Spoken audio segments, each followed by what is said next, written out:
Design Week Philippines 2021 Design Connections. My name is Kaki Teodoro, and I will be your host and moderator for this afternoon. Okay, we're actually gonna be doing the show until the evening, so this is gonna be amazing. You know why? Because it is a wonderful new year for Design Week Philippines, and a special one at that, because we are celebrating our 10th year of the festival. Now, isn't that amazing? Yes!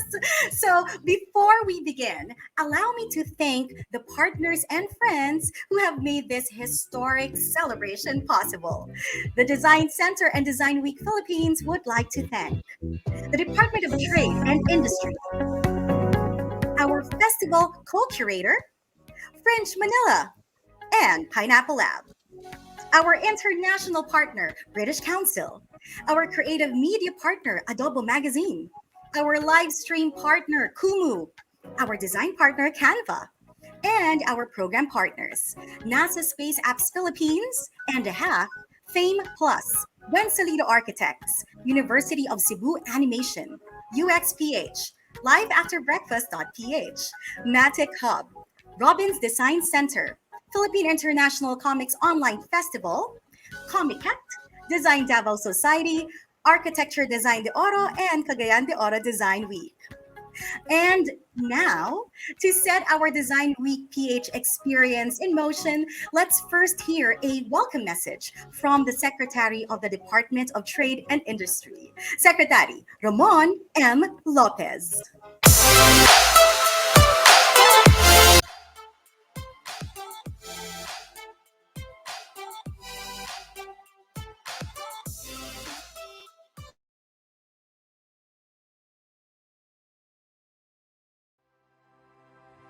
Ladies and gentlemen, a great day to all of you.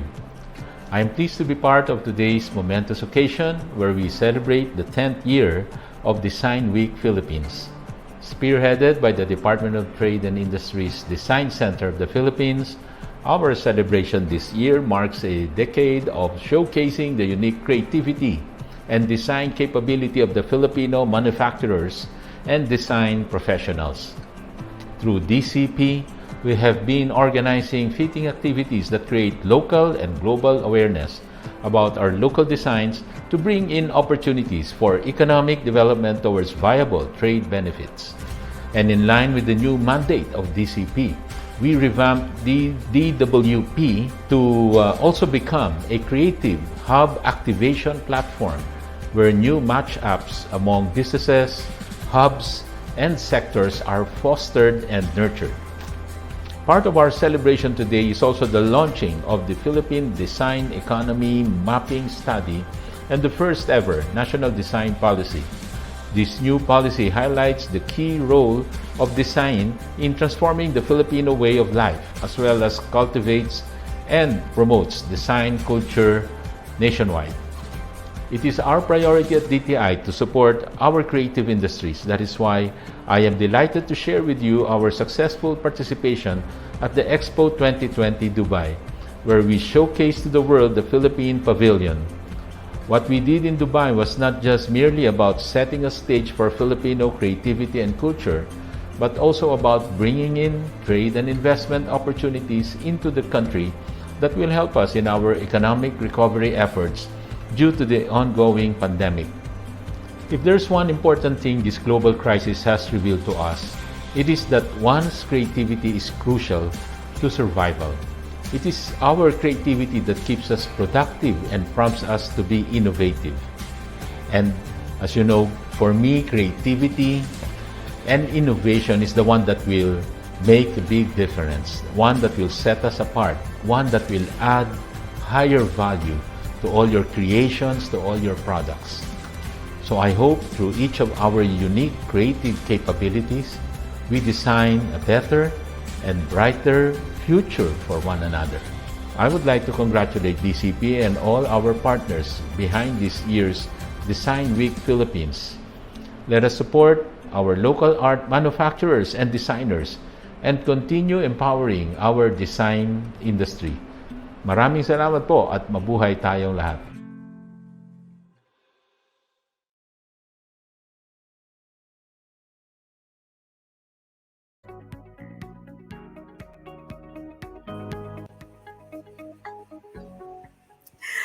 Thank you very much, Secretary Ramon M. Lopez. Something wonderful about what you said. Indeed, one's creativity is crucial to our survival. So we are very, very grateful to the DTI for allowing us to support each other and to collaborate, especially during these times. And you know what? We are so very excited to get the ball rolling because we have about 300 participants live right now via Zoom.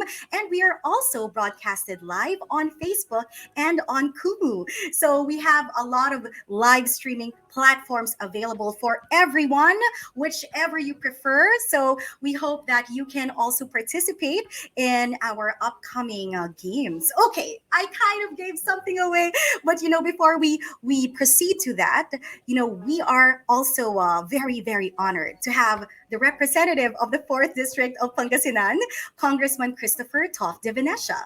Known as the Millennial Congressman, Congressman Toff de Venecia is the current Deputy Majority Leader in the House of Representatives, the lead convener of the Arts and Culture and Creative Industries Bloc, and the chairman of the Special Committee of Creative Industry and Performing Arts. Some of his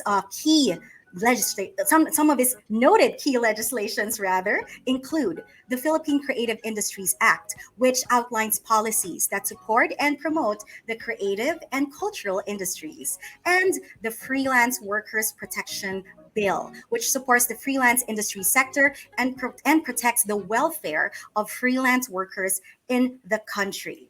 So, without further ado, let us all welcome Congressman Toff de Venecia.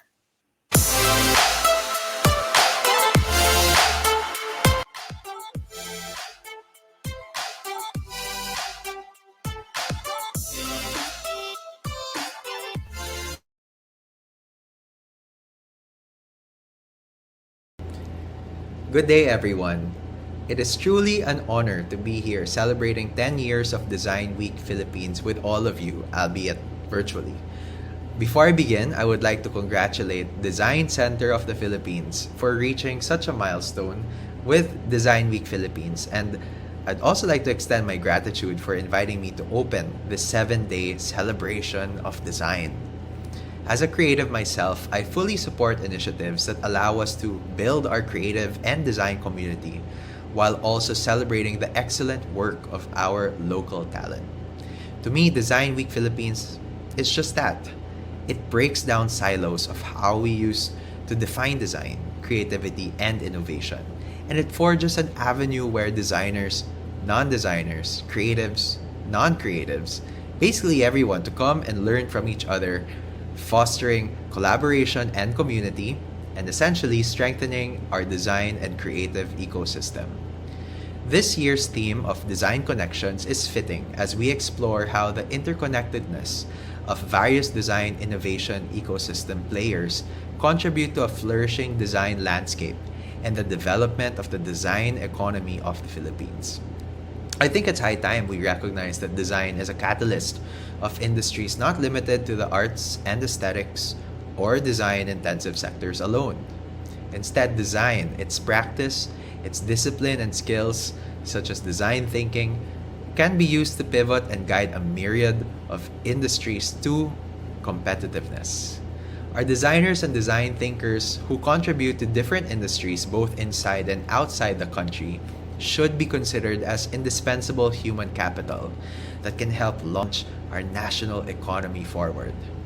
It is for this reason that I authored the Philippine Creative Industries Act and the Freelance Workers Protection Bill, both of which envision to align the needs of creative industries to government economic policies and programs. This year's Design Week Philippines has made me even more spirited in my pursuit of accelerating our design innovation ecosystem as we are one of the firsts to learn about the initial results, findings, and recommendations for our national design policy, stemming from Design Counts, the cornerstone design economy mapping study spearheaded by the Design Center in partnership with the British Council launched late last year. Design Counts, as DTI Secretary Mon Lopez mentioned earlier, is the first ever design mapping study in the Philippines.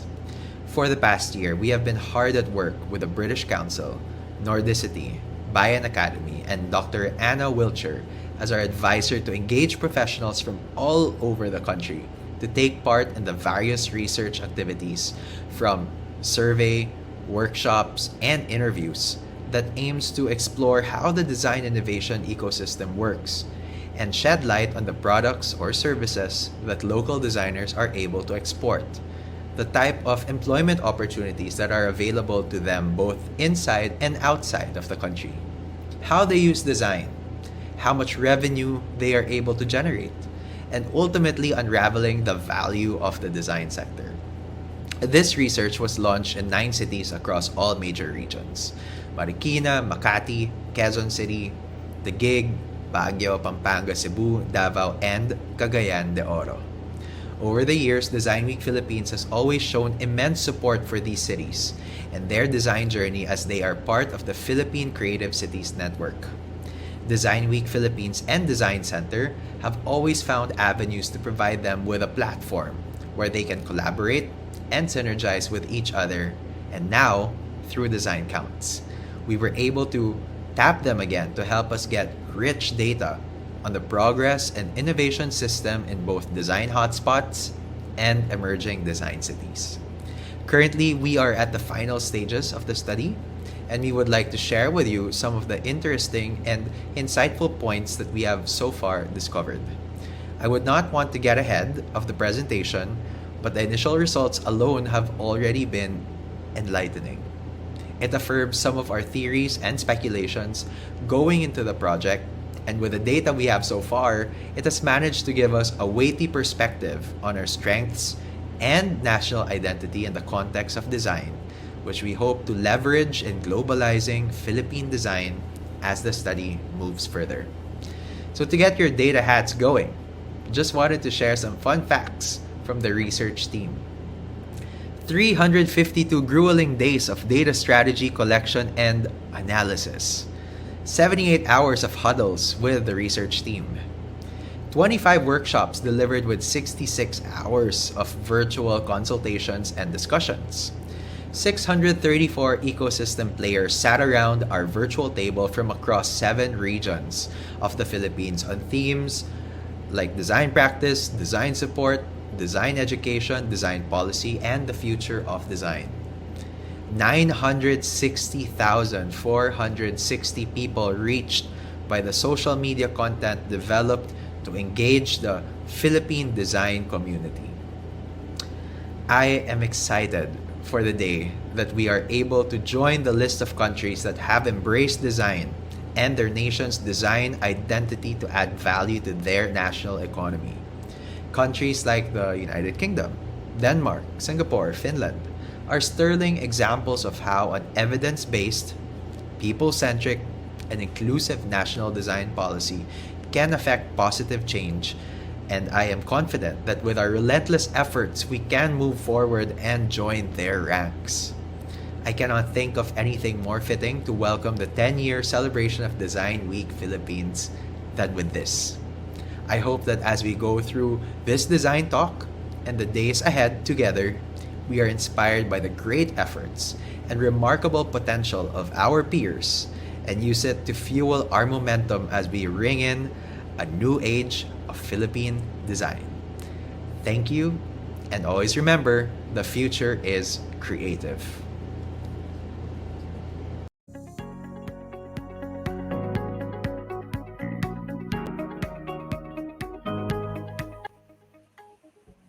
Thank you very much for that very inspiring opening message, Congressman Toff Devanesha. Indeed, I also look forward to everything that we can create so that we can really establish our national design policy. Like what you said, using evidence-based and people-centric research and policies, studies rather, that we can create so that we can really establish our national design policy. Once again, thank you very much. And the future is creative. So now for our last message, she is the country director and head of education for the British Council in the Philippines. Let's hear an opening message from Miss Lotus Postrado.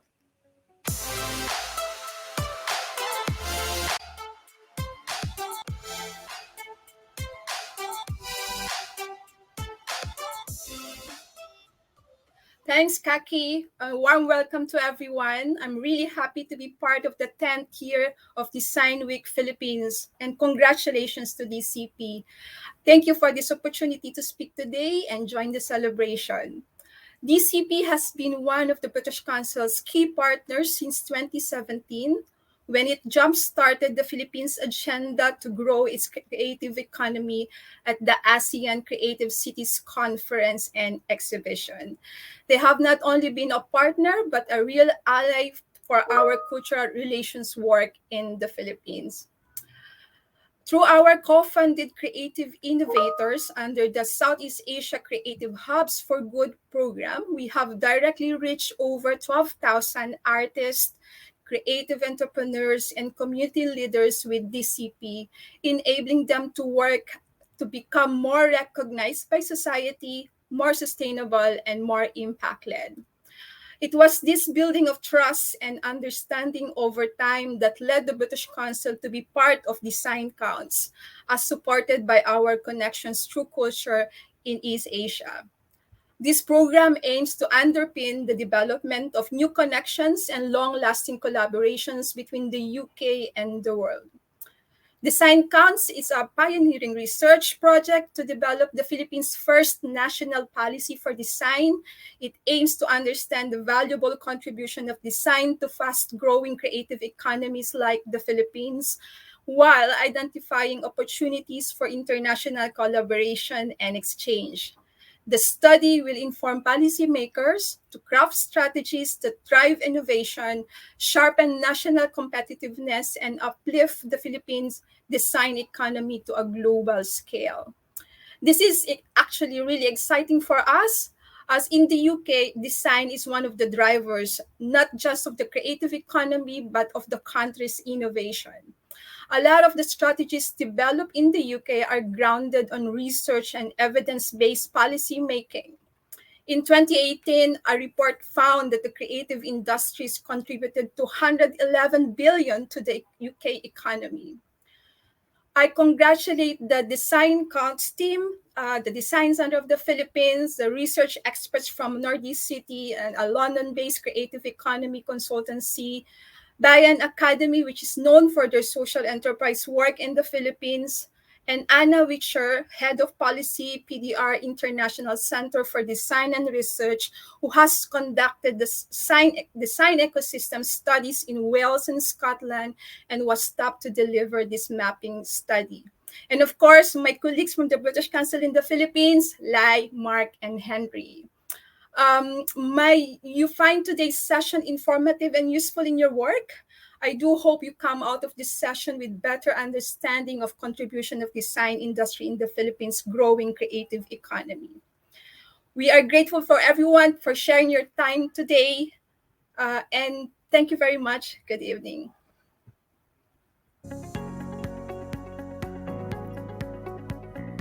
Thank you very much, Country Director Ms. Lotus Postrado, Congressman Tof de Venecia, and DTI Secretary Ramon Lopez for kicking off this year's festival and this new era for Philippine design. And so Design Week Philippines has been at it for 10 years now, and we won't be stopping anytime soon. So we're very excited to show you what we've learned from Philippine design in the past decade. But before we share something with you, maybe you can share something with us. So it is time for a quick icebreaker. So in a minute, we will be flashing. There you go. We're going to be flashing a QR code. Yes, you can hear the music because that means we would love for you to participate in our activity. So when we flash our QR code on the screen, I'd like to invite you to give that a scan so you can participate in our activity. If you're having a hard time accessing it through the code, you can also log on to www.menti.com and use the code 53800114. So once again, there you have it. We have flashed the QR code on screen. If you are watching this from your laptop, you can grab your phones and scan the purple QR code that you can see on your screens right now. And if that is not accessible to you at the moment, you can also open another tab and just log on to www.menti.com. That's MENTI. And use the code 53800114. Now, where I'm going to give you time to scan the QR code, just about 5 more seconds, so that you can join us for this activity. There you have it. You can also join us via the website that you can see below your screen there with the code. All right, there you have it. So now while you log on, I'll explain the mechanics. We have 2 questions. The first question is very simple. So just give me simple answers. In fact, just one word answers will do. Those answers will be used to transform or to create a word cloud. Now, the second question, we are leaving things open ended so you can share your ideas more freely. So you can make it short, you can make it long, you can express yourself. So, is everybody ready? Here is the first question. Again, just one word, whatever comes first in your mind. In one word, what does design mean to you? There you have it. What does design mean to you? Share the first word that pops in your mind, the word that speaks truthfully, the word that really supports your idea of what design means to you. In fact, if I'll be joining in, my word for that is art. Yeah, design to me is art. So feel free to share your answers for our first question as we co-create our word cloud that you can see happening right there. Ooh, so I can see that there are a lot of words. There's creation, communication. Art is over there. Yes.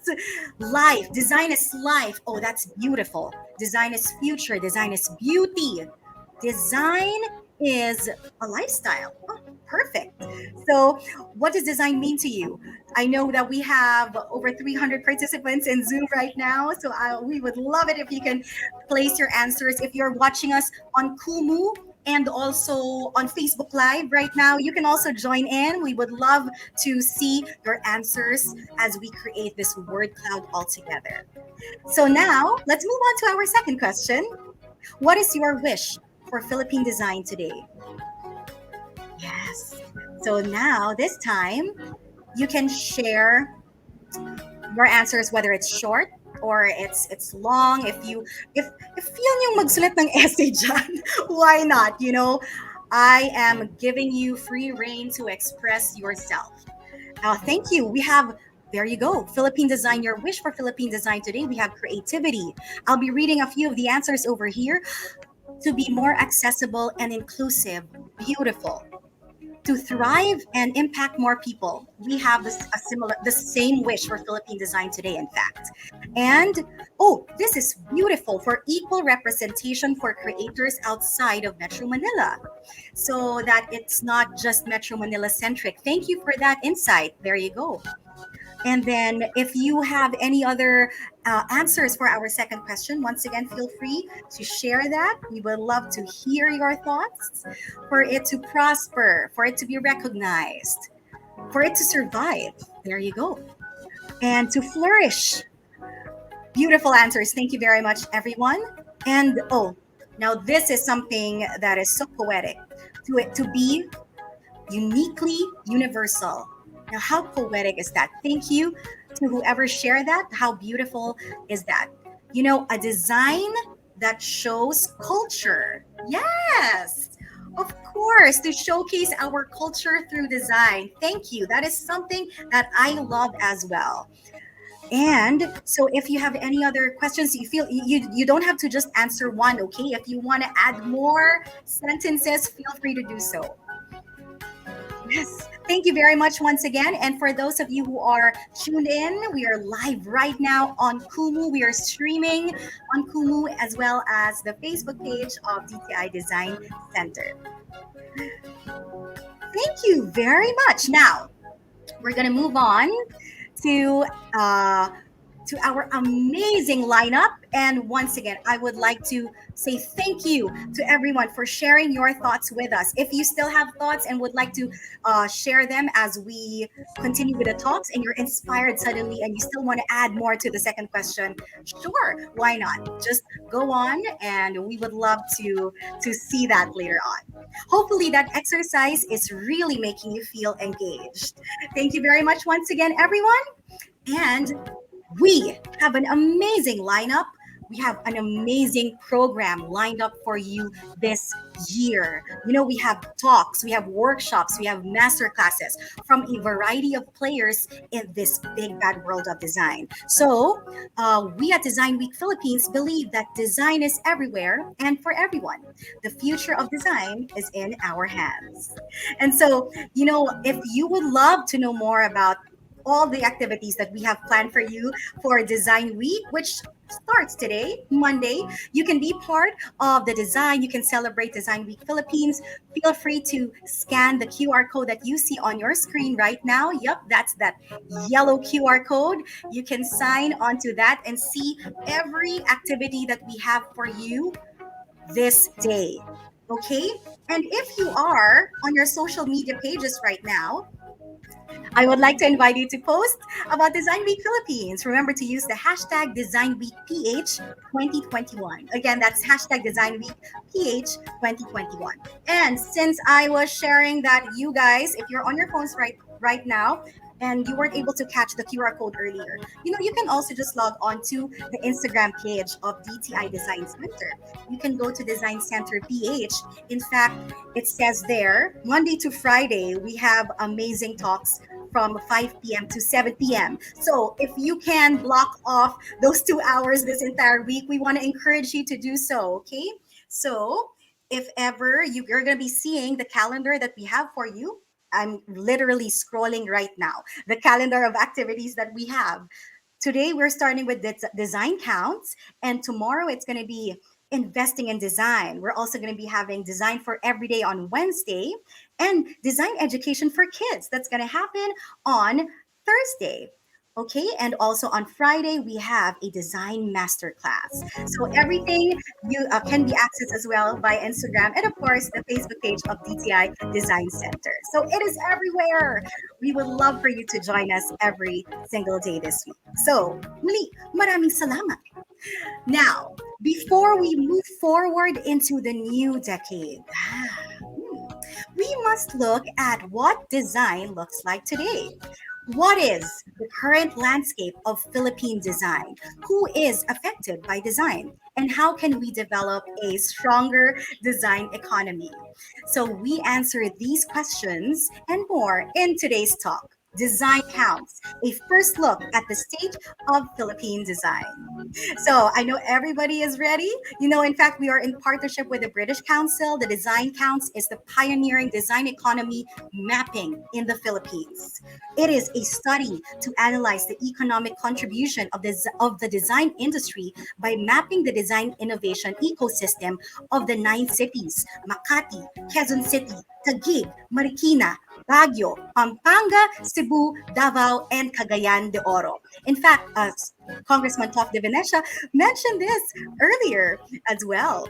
And you know what? Design Counts PH will guide us rather in formulating the first ever Philippine National Design Policy, an evidence-based, localized 5-year plan illustrating how we will nurture our design resources and ecosystem in pursuit of helping the Philippines achieve competitive and innovation ambitions, including the country's socio-economic goals. But just a reminder, the results that we will be having or we will be sharing today are just the initial findings and emerging themes. It is not yet the final results. We are going to be reserving that for the grand launch of the final Design Counts report this coming December. Okay, so I know it's very exciting and I know you can't wait to see that. We'll be sharing that this December. So right now, we're going to be taking a look at the initial findings and emerging themes. So let's get to it, shall we?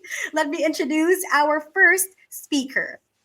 He is the director of Nordicity, an international creative sector consultancy specializing in research, strategy, policy, economics, and sustainable development. Nordicity has undertaken a wide variety of cultural heritage, social and creative enterprise, and sustainable development projects internationally, including for the design sector and people led approaches. So, please welcome to our virtual stage, Steve Hignell.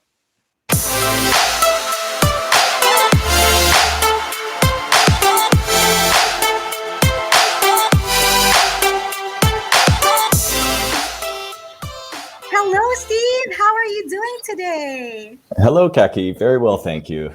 May I How know are where you? you are? Are we sharing the same time zone right now, or are you not? Are you based outside of Manila? We are based outside of Manila. We've spent quite a lot of time in Manila and around the Mhm. Philippines, but we're based in London. International offices, but I'm based in London. You are currently live right now from London. Is that correct? Live from London, 10:40 in the morning. Yes. Good morning to you. Right now, it is almost 6 p.m. here in the Philippines. So we're very honored to have you with us and sharing your morning with us today. It's great to be here. Thank you. Salamat. So I know that you are going to be sharing something for us today. And so we cannot wait to kick things off. And I'm going to be handing the stage over to you. Take it away, Steve. Wonderful. Salamat and kumusta. Thank you very much. So it's great to be here. We have been very fortunate to be working on the Design Counts initiative with quite a large team, quite an exciting team. The research partners in the team have comprised Nordicity. Nordicity is an international consultancy specializing in strategy, policy, and economic analysis. And we really specialize in the creative industries, social enterprise, and elements of social impact. Now, our partners, Bayan Academy, are a national Philippines organization leading in social entrepreneurship and human resource development, with quite a lot of experience and expertise in sectoral mapping, value chain analysis, as well as the creative and design sectors. And our esteemed colleague, Dr. Anna Witcher, is an international design sector specialist with great experience in developing, implementing valuation policies, and using design methods, particularly around design thinking, service design, and design policy. So together, we like to see ourselves as the dream team with our partners. We've been working very closely with the Design Center and the British Council as well. So what is it that we've been doing? We have been tasked to look at what is the Philippine design economy. So what is it? What is it comprised of? We're also looking at what is the total value and the contribution to the wider economy. So not just design, but what is its contribution to the economy as a whole? Who are the players and what are the needs within the design economy? How does the design economy perform in relation to other major local industries? What is the needed support for the design economy in the Philippines? And how can that support the prosperity, innovation, and sustainability, not only of design, but of the country as a whole? Now, this Design Counts initiative is one step of a much larger initiative and an ongoing plan to support the design economy of the Philippines. Our work, we're determining the impact that the design economy has had. We're looking at design's contribution to GDP, its contribution, its creation of jobs, its generation of income, exports, tax revenues, and so forth. It's providing a key policy and advocacy resource that hopefully everybody in this audience and beyond will be able to use and take forward for their own decision making and strategy and planning. It will provide a baseline and the ability to monitor progress. As well, we're looking very closely at how design can support the COVID-19 recovery process, and through that, identifying centers and clusters of activity to support interventions, ultimately all contributing towards the very exciting prospects of a national design policy. Now, looking at the scope of design counts, we're really looking at the design economy through 4 areas or 4 lenses: object making, image making, place making, and strategy making.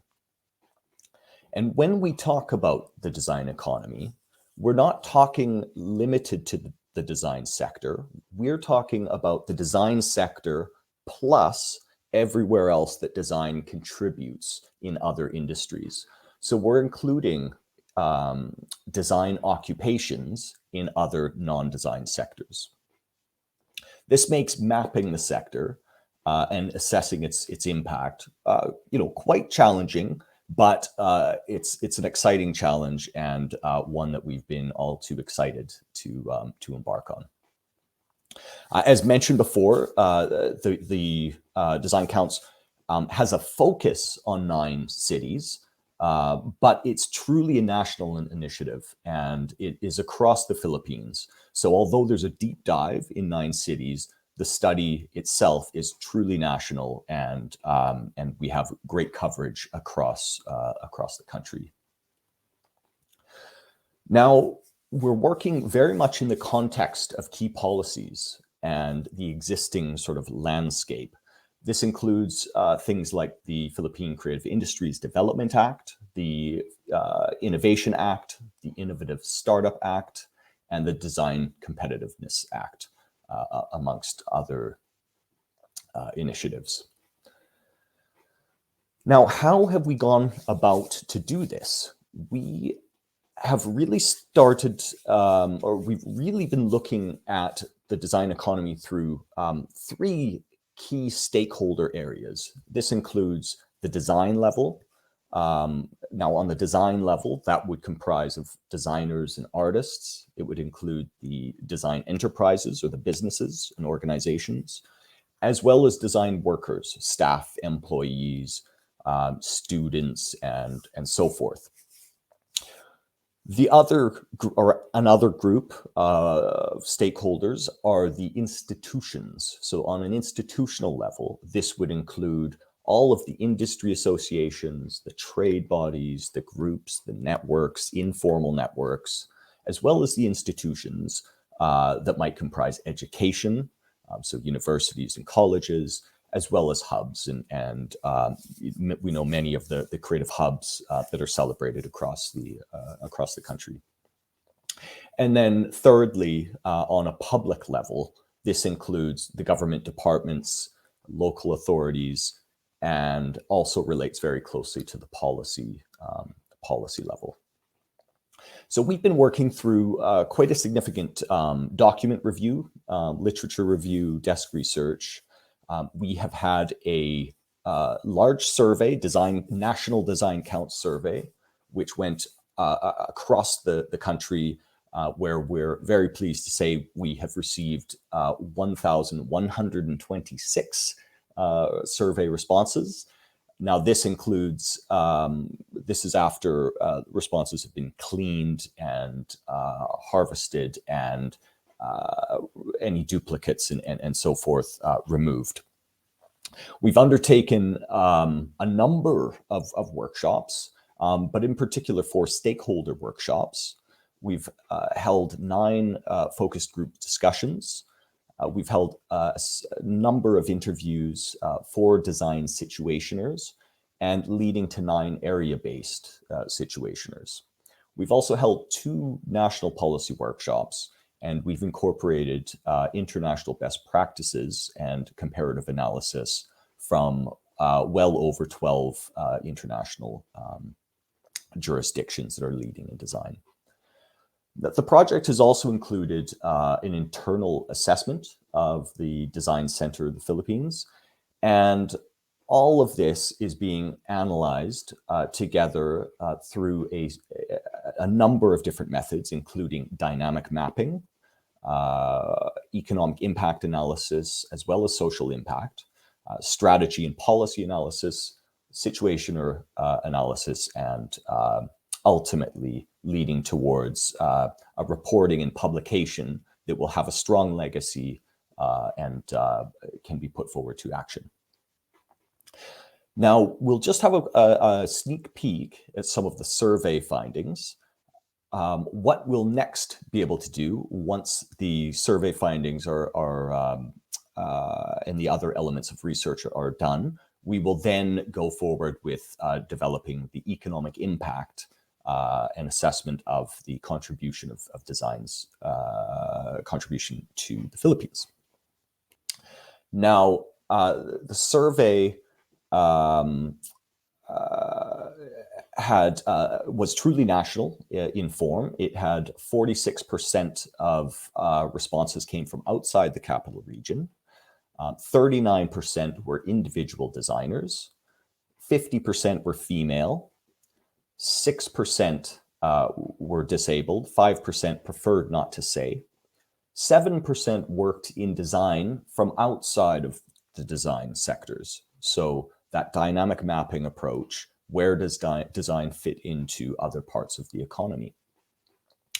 And then 62% of individuals and organizations actually started their work in design in roughly the last decade, so between 2010 and 2020. Now, in the types of design, just over a quarter of the respondents were in the field of image making. The same amount were in the field of strategy making. 1/5 or 20% were in object making, and a similar number in place making. We had smaller numbers in other areas of design and 7% in non-design. But here we can see that graphic design, as well as product design, really were quite prominent in the response rates. In terms of occupations, now this is across sectors, not just design sectors, but this included roughly 1/5 or 19% of graphic and multimedia designers. And then here we see still quite a significant level or degree of architects, planners, surveyors, and then other occupations. Here we can see the period in which people have started working in design. And so we see that the 2010s, the last decade, really were quite significant, quite pivotal for the design economy in the Philippines. And already in only 2 years, 8% of respondents had begun working in design. This is more like actually a year and a half within the last year since 2020. Now, 17% of individuals' income was from international export. Now, that's quite an economic feat. It's quite an exciting story to tell, as this is income coming into the country from elsewhere that wouldn't otherwise have been attracted and generated. And of course, this spending then goes on to be further invested and spent elsewhere in the economy. On average, 68% of income was generated from people's own intellectual property. So again, this is the generation, this is the created in the Philippines. It's not just made in the Philippines. This is the creativity, the ownership, the IP. As well, 59% of income was from business-to-business sales. So this is through the value chain. Now, the income sources came largely from direct sales, as well as quite a significant amount from consultancy. In terms of geography, the income from within one's province was roughly 68%. And then the income from other provinces within the Philippines was 15%, and income from outside of the Philippines was 17%. Now, these sources from outside the Philippines largely came from Europe and North America, but we are seeing a significant increase in revenues coming from Southeast Asia and other parts of Asia as well. In terms of improving design and design processes, the design sector has been investing in itself and investing in design. And the biggest area of improving has been investing in design processes. The next level was social media, and that was followed by materials in design and content. As mentioned earlier about the business-to-business income, 41% of income actually came from consumers. Now, just very quickly to say that the retail, wholesale, and food and beverage service is the largest beneficiary of design through this lens, and so we can see the impacts there. And then we find, what is the top disruptor of design? Well, that has come out as new technologies, followed by social media and evolution in the role and responsibilities of design thinking. 45% of organizations use design as strategy. So that's quite a high degree on the design ladder, and 17% as design as styling or form giving. And finally, the top strength of design in the Philippines has been its human capital and its workforce. Very, very strong. The people, the culture as well. And so here we can look at some of the challenges, conversely, are the regulatory frameworks, the funding and finance, and support mechanisms. So these are areas to look forward to in the future, and to really get a sense of what the areas of investment and public support might be in. So I will leave it here just to say that we're very excited to move to the next phase of research, and my colleagues will discuss their elements, Rach and Anna Wincher. So we will look forward to hearing from them, and in the next phase of work will include the contribution of GDP, jobs, turnover, exports, and tax revenues generated. So thank you very much. Salamat po, and I look forward to the discussion.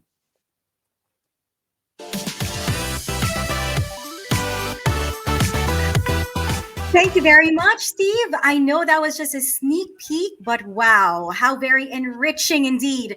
I know that that was already a comprehensive start. And I know that our audience members, they have a few questions that you might want to ask Steve or any of our other panelists. Feel free to leave them in the chat box, and we will respond to them during our Q&A session at the end of everybody's talk, okay? So once again, I would like to remind everyone that you can put in your questions. We would love to take a look at them, and we would love to answer them later on during our Q&A. And if you are tuned in, remember to share about Design Week Philippines using hashtag Design Week PH. And also, we are going to be moving forward. As Steve mentioned earlier, we have 2 more talks and amazing distinguished speakers that will be sharing their information as well with us. And so I shall introduce our next speaker. She is the Assistant Director of Knowledge Management Group for Bayan Academy. Using her foundations on management and entrepreneurship, she translates these into evidence-based knowledge resources that could be used by Filipino change authorities for outcome-driven decisions towards inclusive nation building. I know that this word inclusivity has been mentioned earlier when we were sharing, when we were collaborating in the word cloud, and when we asked the questions from you guys. So I'm sure this is going to be very interesting for everyone.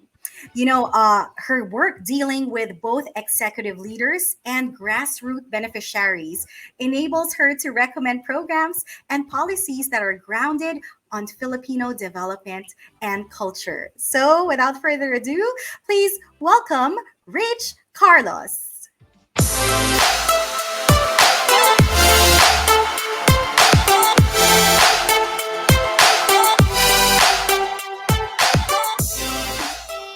Hey, Kaki! Nice to Hi, see Rich. you. Nice to Hey. see you and nice to meet you via even if it's just virtually. I am very excited for what you have for everyone today. Thank you, and I look forward to sharing also what we've uncovered in the Design Counts project.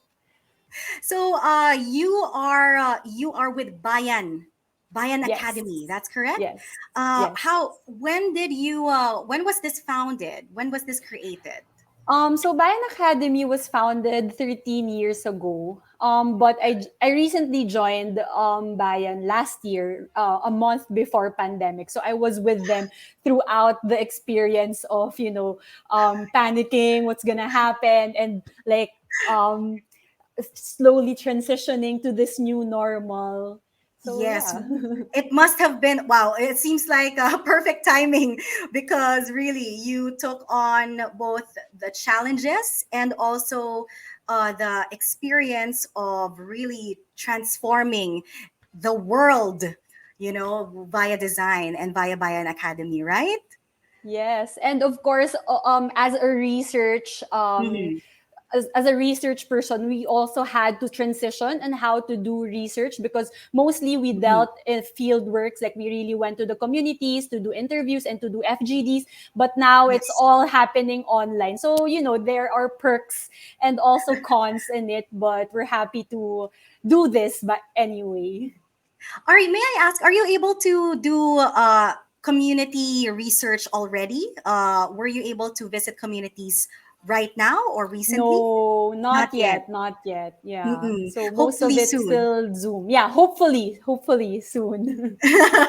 Hopefully, and I'm sure we look forward to that when the cases go down. We're just making sure that everyone is really safe and healthy as we march on towards 2022. And so I won't keep you long. I'm going to invite you to share your wonderful presentation to everyone. Thanks, Kaki.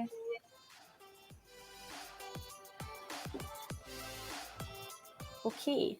So I'm here to give you a first look at the area situationers and the case studies which Bayan Academy is in charge of. So I'm segmenting my presentation into three components or three sections. So first, I will be discussing our research process, and then I'll be sharing some interesting findings that we've uncovered in the area workshops and in the interviews that we've had. And finally, I'll be sharing some information about the final report, which we hope to share before the year ends. So first, why case studies? So case studies was our chosen qualitative research method that hopes to complement with the surveys that Nordicity and Steve are in charge of. So case studies are meant to provide an in-depth study of a particular topic, and we really want to put stories in the survey patterns that we were able to uncover in the surveys. So our objectives for the case studies are three things. So first, we wanted to ask who are the people comprising the design economy, and then what are their programs relative to the key design sectors and LGU priority industries. And finally, and most importantly, how should DCP consider this in the national design policy? So I want to pick up a few words in the objectives, which were the sifters of our relevant data. So for us, what's relevant is the design economy, and for that we're using the design innovation ecosystem framework. Another important or relevant data for us are the key design sectors, and third would be the LGU priority industry. So in a way, these are the frameworks that we have been using to identify what's relevant in this research. So I think I won't be going through this as Steve has already mentioned this, but design innovation ecosystem framework is segmented into 9 components. So designers, design education, design research, funding, support, actors, promotion, government or the policies, and then finally the users or how design is being used, whether it's in the public sector or in the private sector. So second is the key design sector. So as Steve mentioned, we have image making, which is the visual form, whether that's on print or in digital.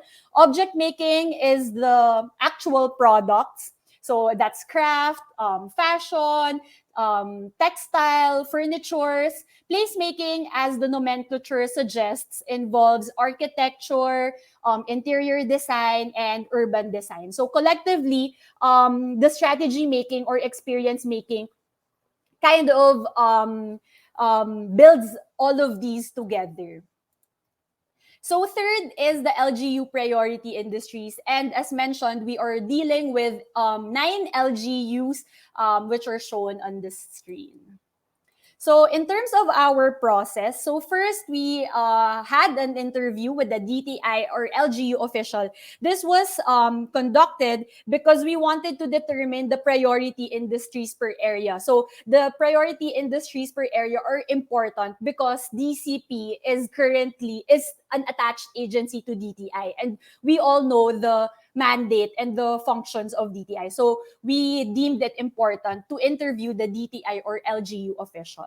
So after that, we conducted area workshops with the 9 areas that we've mentioned. So that was attended by an average of 20 participants per workshop, which were really design champions, either in the government, in the academe, the design professionals itself, support groups, and in a way, they were representative of the 9 elements of the framework. And so our next step, which is still ongoing, is an interview with the design champion. So from the area workshops, we identified a design champion, which we wanted to interview so that we could provide or we could develop a vignette on how design driven business or how how design is solving solutions for that area. So finally, with all of these, we are able to come up with 9 area situationers and 4 sector situationers. So next, what are the current and interesting findings? So first, so about the designers and the design actors. So the Philippines has a deep pool of designers with raw talents that is grounded in our local roots. No? So what do I mean by a deep pool of designers? So during the area workshops, we interviewed, or the participants were mostly design champions, but they themselves mentioned that they weren't the only designers in their areas. Of course, they're just representatives, but who they represent are the grassroots organizations, the grassroots designers. So these are the weavers from Cordillera in Cebu, the furniture makers from Pampanga, the farmer groups in Cagayan de Oro and in Davao. So these are the designers that we have, not just the more famous designers that who we are more familiar with. No, so raw talent. They have raw talent because they say that Filipino creativity is an innate skill for Filipinos, and we can see that because many of our designers really don't have that formal design education yet, but they have such a good eye on design. So later on, I'll be talking more about the design education, and their design is really grounded in our local roots, and this is expressed in their design or in their work. So with limited resources, collaborations and the dynamic network have been helpful in knowledge sharing and transfer. So collaboration was seen as a best practice by majority. It was seen in promotional activities, in support programs, and even in design education. So they were just really helping each other in terms of knowledge sharing and transfer. So it's also where you see the collaboration between the private and the public sector. So they're very active in terms of helping the government, in terms of helping the NGOs, in terms of helping grassroots organizations in really democratizing design, which is great. And we firsthand experienced that in the workshops because they were just so active and participative in sharing their thoughts and in what they know about design. So the network or the dynamic network that I highlighted here talks about the private sector, which I think is primarily leading the design economy. So it's mostly comprised of the industry associations and guilds. I would like to mention United Architects of the Philippines because it was consistent in all of the area workshops. So it seems like UAP has a strong network from Luzon to Mindanao. However, many of these are done in silos. So, these efforts are fantastic, but they're limited to their circles. So hopefully, with the national design policy, we could get these efforts across different networks. So therefore, a design directory is called for. So what about design promotion? No? So of course, fiestas and festivals celebrate Filipino design, and there are so many of them. I like to travel pre-pandemic, and I've gone to some of the biggest festivals here in the Philippines. But during the area workshops, I've heard of many more festivals that I wasn't aware about. So it seems like fiestas and festivals are really a great way to show Filipino design. And just to cite an example, so Bayan Academy also did a case study on Sinulog for NCCA a few years ago. In that case study, we reported that the Sinulog, the organizers of the Sinulog Festival was able to accumulate 28 million worth of sponsorships of cash, and that was flowed back to the economy through the jobs that were created, the choreographers, the ones that are making the confettis, and all the ones that are designing the costumes, through the hospitality industry, because festivals are a great way to promote tourism, and so much more. So we see that, fiestas and festivals do not only celebrate culture, but they're also a great way to increase the economic growth or resilience in a given area. Design competitions and awards provide good motivation, but we need to see more of these and more of these. Lastly, design for public spaces creates a huge impact. No? So this is a famous example which in Davao. So this is a work designed by Kublai Milan, and it was a story to tell for the respondents in the Davao area workshop. No? So that's why I put it there. But measuring its outcomes would help getting more support, especially in the public sector. No? So I also want to highlight here the murals for in Bonifacio Global City or in BGC. So I think that's a great way to share or to show that we can create good spaces using design. Okay. So about design, education, and research. So as mentioned a while ago, so nurture plays a big factor in honing design skills. Unfortunately, and it's quite sad to find out that design education has been reserved to those who have resources. In one of the area workshops also, a participant shared that she was so happy because she was able to go abroad to study design, and many of the people who are mostly millennials who have been able to study abroad are bringing all of these design skills and design knowledge back to the Philippines, which is great. But I think there's still a need to democratize design education to the rest of the country. So unfortunately, an academic track for design remains to be limited and an unpopular choice for senior high school and even for college.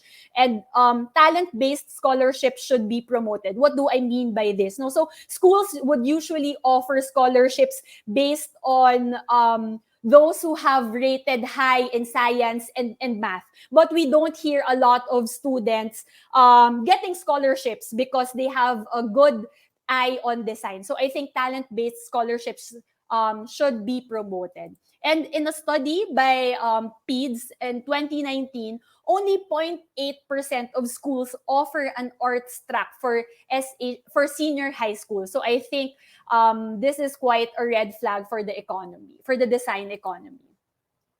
In addition, there are very few data about design. Most researches are one-off and isolated. So existing data are there, but they are scattered. So schools would usually have like academic papers or thesis reports about design. So we are building good data about design, but they're just usually left in Google Drives or in emails. But we still don't have a platform to share all of these data. So hopefully with the design policy also, we could create a knowledge resource platform where we can share all of these. About support and funding, Fab Labs and creative hubs are great spaces to democratize design and innovation. However, they are dependent on external funding. So in the picture is VV Stop in Baguio, which is a creative hub for students. And I know they also have a program in Design Week, no? So I think you should watch out for that also. So Fab Labs, like, shared service facilities are a great way to share design and innovation, especially in the communities, but they are, again, dependent on external funding. Mentoring programs are inherent in business operations. So we are very thankful for design entrepreneurs because they are the ones that are really providing design education to their stakeholders. No? So they make up for the lack of formal design education programs in the country. But design makers are also having a difficulty in patenting or acquiring intellectual property protection. So this was mentioned, there are not a lot of support programs to protect our design. Lastly, about this, stakeholders also struggle to find sustained funding for design initiatives. Stakeholders would have to deal with requirements from the government to secure funding. There would also be funding from NGOs or from private companies, but usually they are just one-off. About design policy, so the implementation of a national design policy creates an unclear definition of design. We've experienced this because even when we dealt in the interviews and in the area workshops, we had to constantly educate people on what is design. And even then, we all have different definitions of design. So I guess to be able to democratize design, we should have a clear and unified definition of what it really is. There are also no dedicated enforcing offices at the LGU level that is focused on design promotion, protection, and use. No? So the stakeholders or the respondents shared that they hope that DCP could split themselves and could open up offices in their areas because they badly need a DCP office in their areas. So in terms of design use, design is an afterthought to some users, seen simply as a nice to have. I think this sprouts from, again, the lack of an unclear definition of design. Because we don't really have a clear definition of design, people just think, or people are just are limited to the initial or the traditional definition of design, which is design is just for styling, for aesthetics, or just for the outputs. No, so I think when we laid the design policy ahead, this should be addressed. There should also be more design people working in non-design industries. At this point, I would like to echo Congressman Toff's message a while ago that design needs to be diffused in non-design industries. We also experience this because many of the respondents and many of the answers that we got are really focused on the design economy or the creative economy, but not a lot were shared about the priority industry. So this is crucial because when we have to look at the LGU priority industries, because that's where the resources of the public sector go. So I think there's a strong need for design to influence our priority industries. Finally, it's time for the democratization of design. Design is for everyone. Design is for public spaces. Design is for inclusivity. Design is for economic growth. And design is for expression. So I think that was the common sentiment in all of the area workshops that we've facilitated, that design is for everyone and not just limited to the design stakeholders. So what can we expect from the final report? So definitely there will be a mapping of the design economy per area. And we are very thankful for Pushpin because they will be also making a visualization map in each area. There will also be a vignette of a design-driven business or phenomenon per area. So we've already identified a few. So for example, in Baguio, we have the Corditex project. For Cebu, we have Kenneth Cobonpue. For CDO, we have CDO Bites. And for the others, we have yet to determine that. So we are very excited to learn more, to interview these design champions and to feature them in the area situationers. And lastly, we will also be providing you a list of opportunities and threats for DCP. I think this is this will be useful for Design Center because as they embark on the national design policy and in terms of strategy formulation for the country in terms of design. That's it for me. Thanks, Kaki.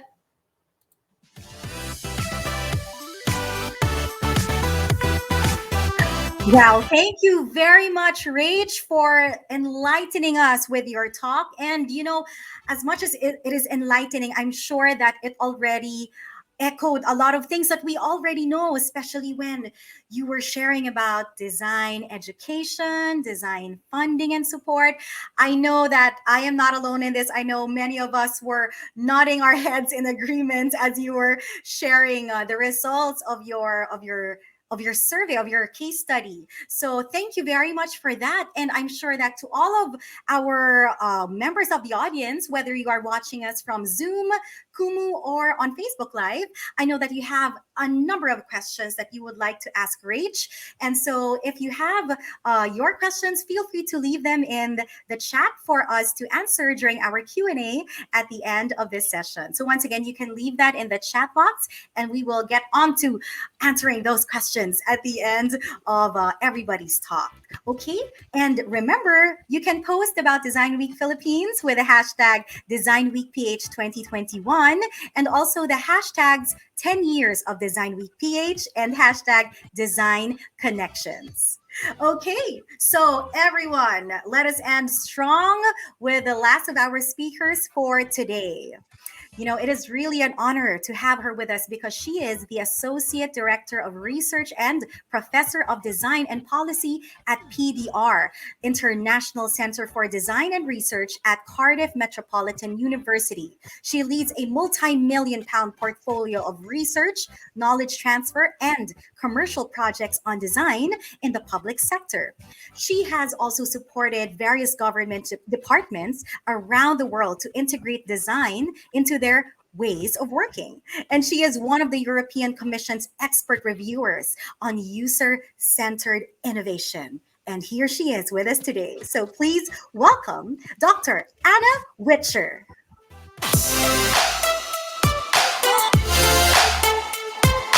Hi, how are you doing? Hi. Hello, Dr. Anna. Really an honor to meet you today. Thank you. Wow, you make me feel like a celebrity. Well, we have been looking forward to your talk all evening from this afternoon. And you know what? We know that you're in demand. So thank you for spending time with us this evening. Thank you so much for having me. I honestly feel really honored because I feel so passionately about this topic. And I'm so blown away, by the scale of this event and the amount of interest and the journey that you're going on. So, I am looking forward to what you have for us today, and I'm sure everybody is also looking forward to listening to your presentation. Now, before I leave you, I'd like to remind our audience once again, if you have any questions for Dr. Anna, you can place them on our chat so we can answer them at the end of the program. We're going to be having a Q&A session. So, right now, the stage is yours, Dr. Anna. Super. Thank you ever so much. Hi, everybody. I'm really delighted to be here. As I said, I'm really blown away by the scale of the event this year. And of course, in an ideal world, I'd love to be with you in person. But I think that this is actually a really great way to create a really inclusive event. So my plan for the session today is to share with you some emerging results from some design policy workshops that we've been holding with a series of stakeholders. So as Steve and Rach have already said, we have been implementing as part of Design Counts a series of different kinds of research approaches. So we've had the survey, we've had the regional based workshops, and we've also had 2 national design policy workshops. So I'm really excited to share the outcome with you, for the emerging outcomes from that session. So, as you can see on screen, we have created a first iteration of what the Philippines design innovation ecosystem looks like. So, what is a design innovation ecosystem? This essentially maps the landscape and looks at who are the active players connected to design and innovation in the Philippines. What are the active initiatives, programs, and investments that are happening? And by mapping all those different organizations and initiatives, we can start to mobilize those different players and get people connected and to create a single voice for design in the Philippines. You don't need to be able to see the detail of the slide at the moment, but what you can see is that there are a number of different components of the design ecosystem. So we have essentially distilled these down into a number of factors. So the first one, as you can see, is promotion and awareness. And this really focuses on the organizations who, as I said, are active players within this space and what concrete activities they run in order to maximize awareness, build capacity, raise awareness, and instill design values within a range of different contexts. So these could be, for example, festivals, conferences, and trade shows. This could be what the media is doing. This could be design awards. And it could also be, for example, hubs, labs, incubators, accelerators. So Rach mentioned in her previous talk about Fab Labs. This is where, the 30 plus Fab Labs would sit. And then, of course, there are a number of promotional bodies and centres which are very active in this space. So in design, in advertising, in culture and creativity, in architecture, and in fashion and interior. So this gives you a little bit of a flavour of who is operating in this space. And many of these organisations run various different support programmes. These might be solely focused on design, or they might be design innovation, entrepreneurship, creativity, connected to arts, etc. So what we're trying to do is to map those specific programs and who is running them and what kind of funding is available for design in the Philippines. So again, we have we've identified a series of support programs and a series of funding bodies who are very active in this space. And what we really need is your support to provide input and to validate this list. So we are, oh, there we go, that was nice. We're looking for stakeholders who might be present today to share their insights and to check that we have sort of correctly mapped this ecosystem. So of course, design is an iterative process. And so like any good design process, to do this design ecosystem mapping in the Philippines, we're taking an iterative approach. So we've had input from a large range of stakeholders, and now we're starting to consolidate that. And you are very much part of that process. So if we carry on moving around the ecosystem, please. So the other kind of key category, of course, is looking at education and research. And Rach obviously presented some great insights on this. So we're really looking to identify concrete programs delivered by various institutions around the power of design education and how we can build capacity for design, not only among aspiring designers, but actually also among a range of different academic disciplines. So how do we get design into business MBAs, for example? How do we provide continuous professional development for designers and people who are working in the creative industries and people who are working in entrepreneurship? So again, we're really looking for your support in order to review and validate what we've identified as part of this initial mapping section.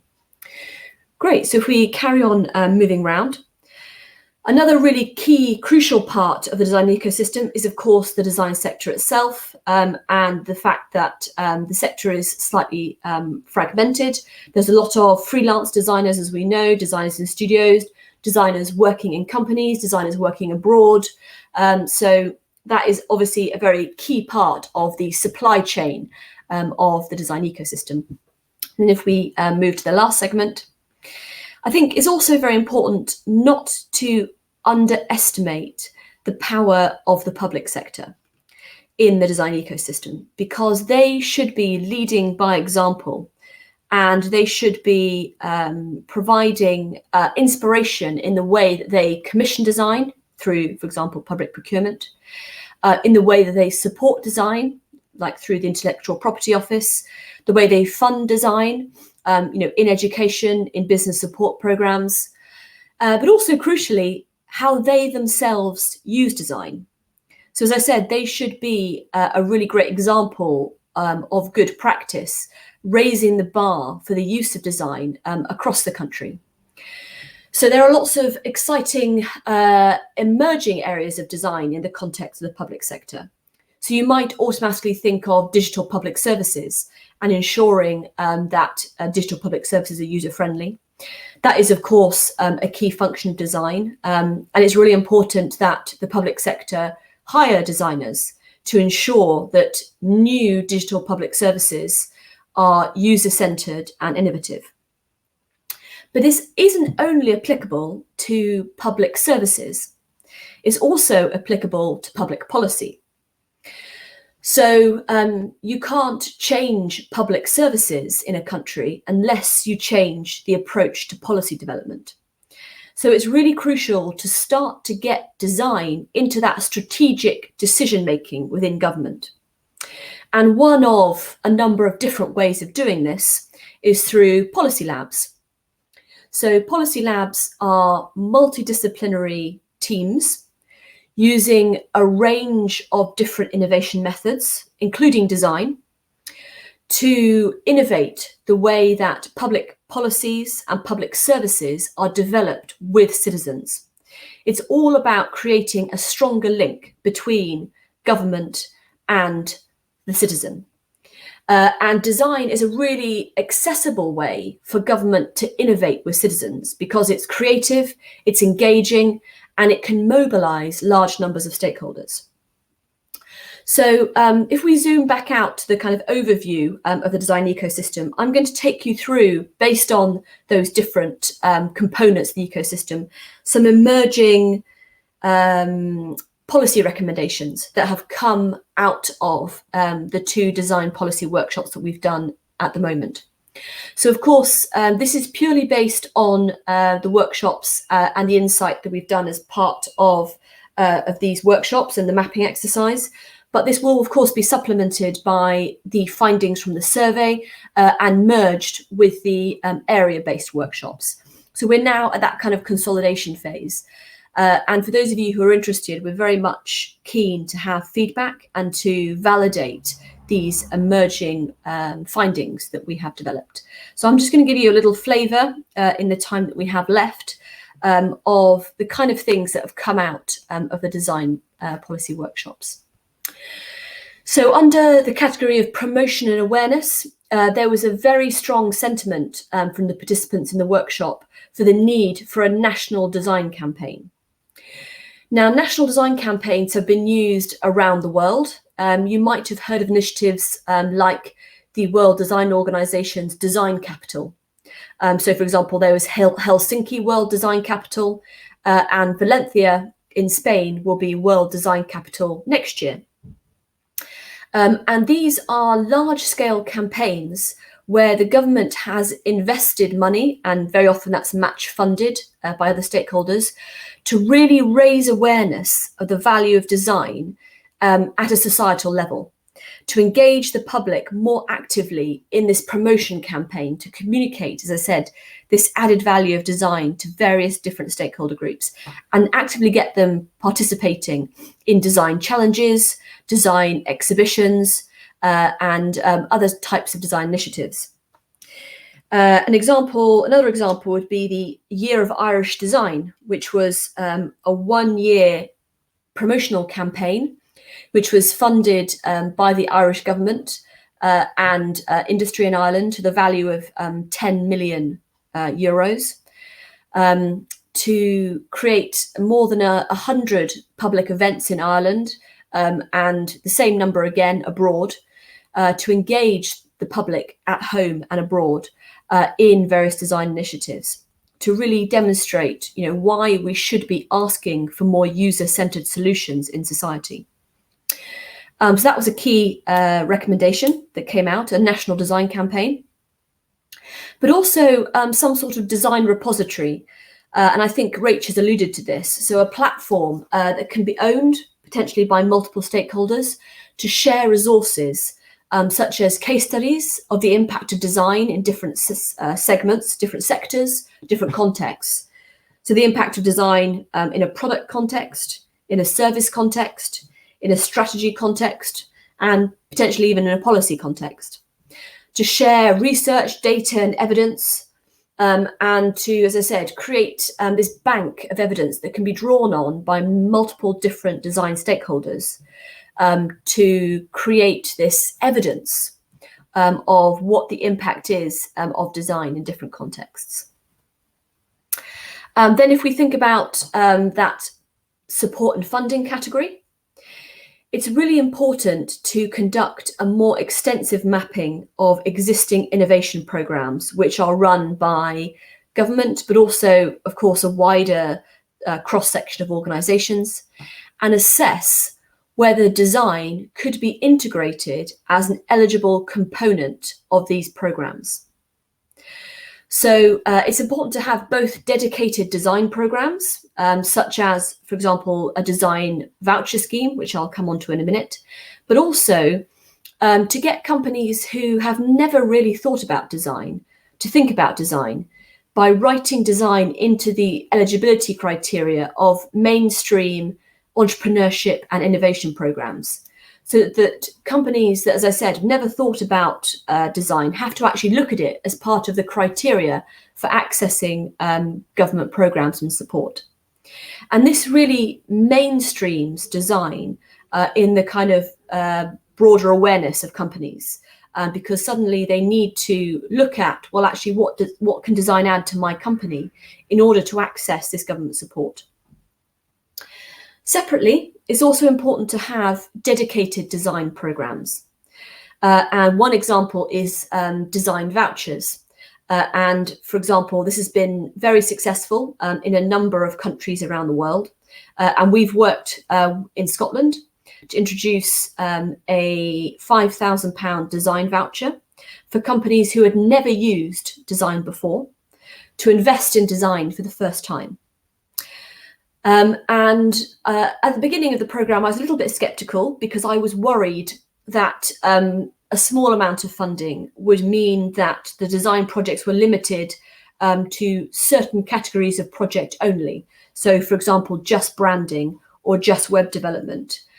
But actually, what was really exciting is that by teaming up designers and businesses and giving them a small amount of financing to kickstart the process and de-risk the company's first engagement with the design agency, actually 80% of companies went on to continue working with the design agency after the grant and to do much more ambitious projects. So a design grant can really open the door for companies to work with a design agency for the first time, to de-risk that first engagement, and to help them realize what the added value for their company is. So then they could do more in-depth design projects, like user research, concept development, whether that's product development, service development, user testing, and then bringing a product or service to market. And as I said, there was in Scotland 600 of these vouchers, about £5,000, were given to companies.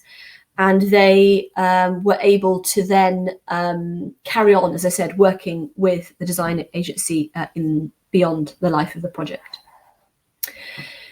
Also, in terms of support and funding, it's important to think about where design could add value to certain cultural challenges.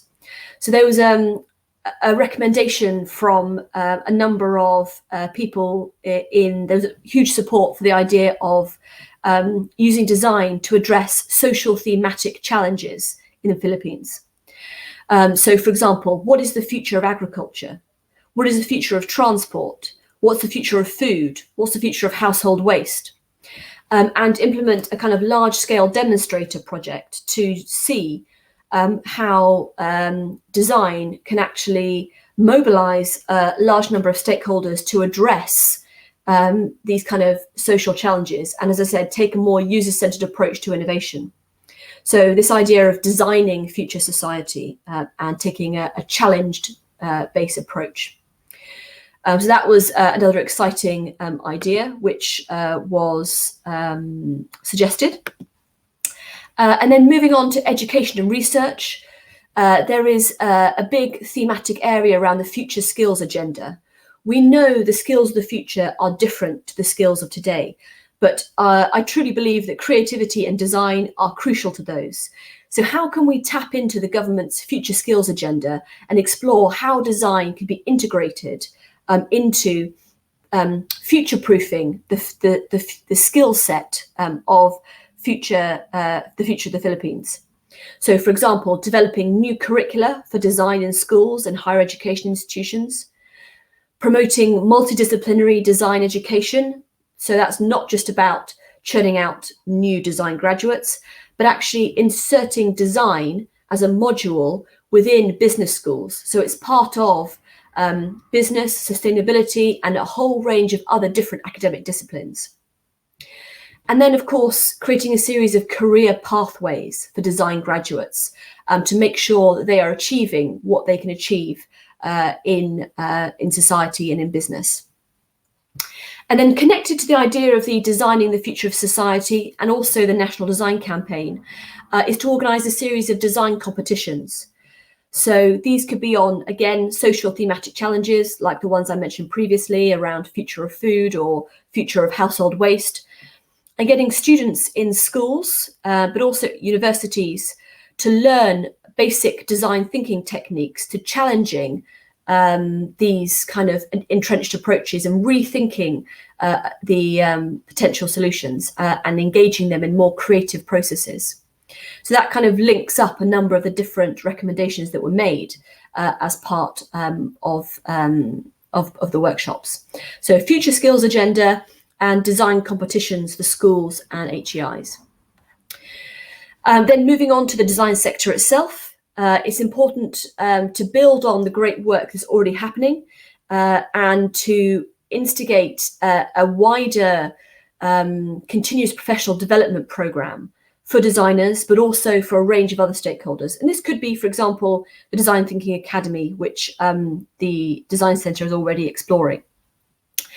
And this could potentially involve implementing a train the trainer program for the professional design sector to be able to themselves deliver design training to private and public organizations across the Philippines.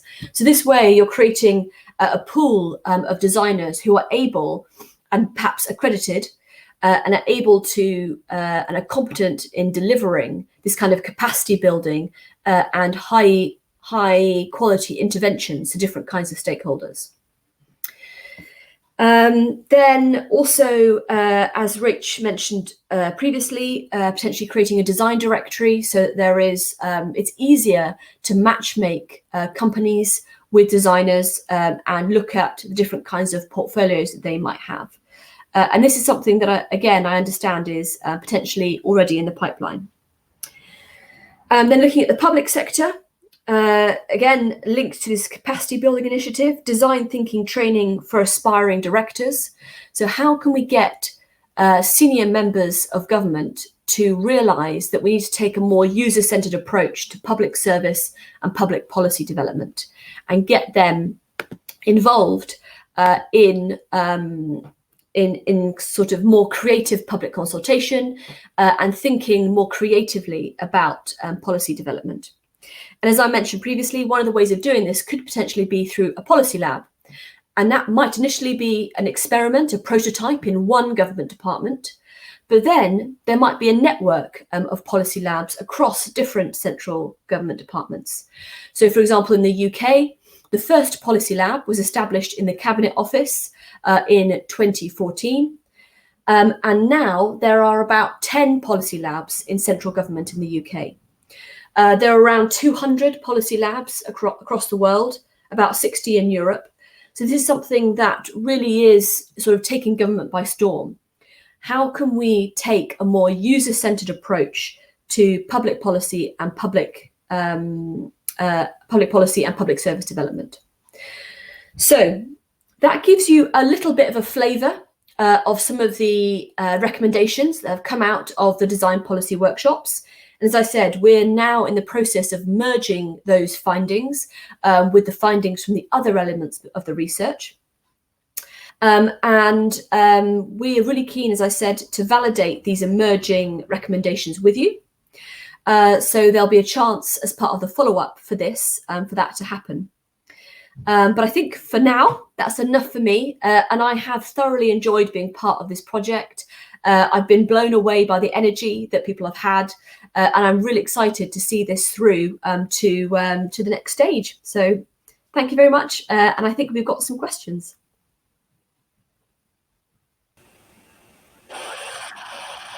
Thank you very much, Dr. Anna Witcher. Wow, that was truly a brilliant presentation. And I personally want to learn more about future proofing as well as the design vouchers. That idea I was blown away by that. And I'm sure a lot of us, a lot of the viewers would also like to learn more and are looking forward to learning more about what you have shared with us today.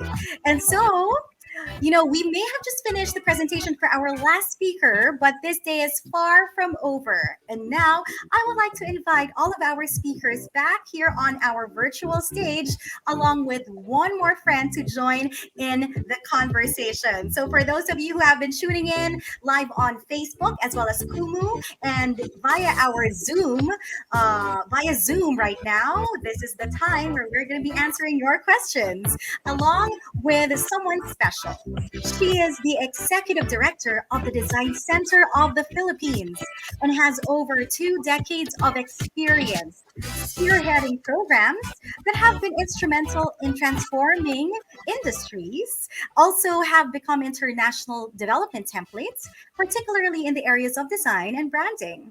She is passionately committed to unleashing the power of design and catalyzing creative communities for positive change. So please welcome back, joining our previous speakers, Steve Hignell, Reich Carlos, and Dr. Anna Witcher for our Q&A, is Miss Rhea Matute.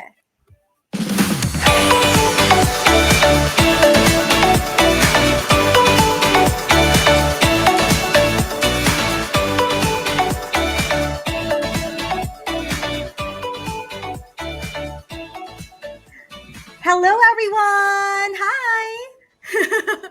Wow, what an illustrious group we have this evening, truly. And thank you once again for sharing all of your knowledge and your insight on the current and the future of design in the Philippines. So I think we're all ready for our Q&A, right? We can head on and get started right now. We have been compiling the questions asked by our viewers over the course of the afternoon and the evening, and we hope you're all ready to answer.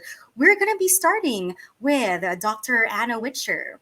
The first question is, given your extensive design policy work across the world, what do you think would be the most valuable contribution of a national design policy, especially in the Philippines?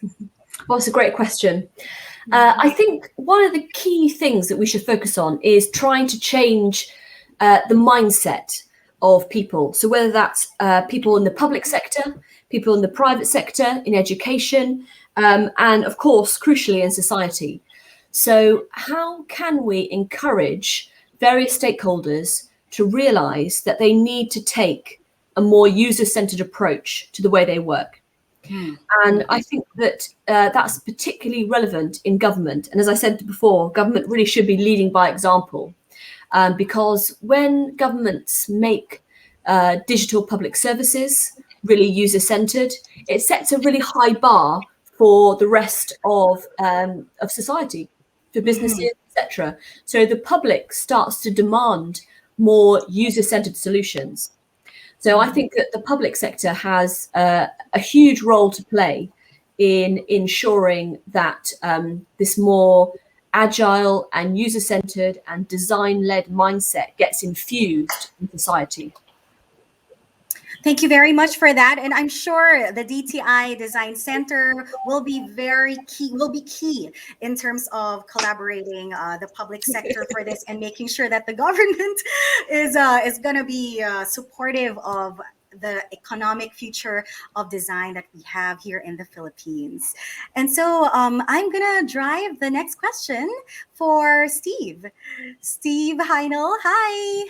Hello. So this question is for you. Aside from demonstrating the value and the economic impact of design, how will the Design Counts mapping project use the survey data to strategically contribute in shaping the future of the Philippines design sector?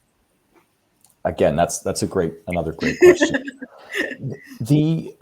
Each of the three focused areas of research really speak to each other. They really inform one another. And so the survey provides one of the key inputs into the economic impact analysis, but it really provides deep, rich, real-time insights from roughly 1,000 design professionals from across the country.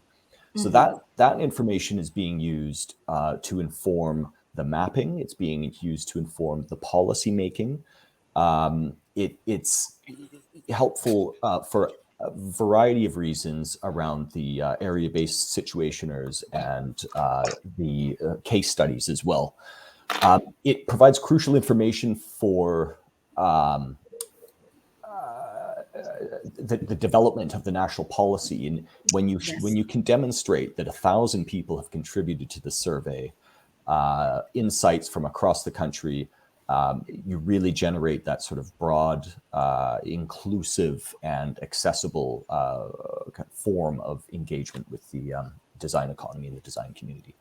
And now it's really now we have to use that information that we have gathered, and so it's up to us, because we want to make sure that we are able to use them, because there's such valuable real-time insight that we can really use to support the design future, especially in the key cities rather that was mentioned, and eventually on a national scale.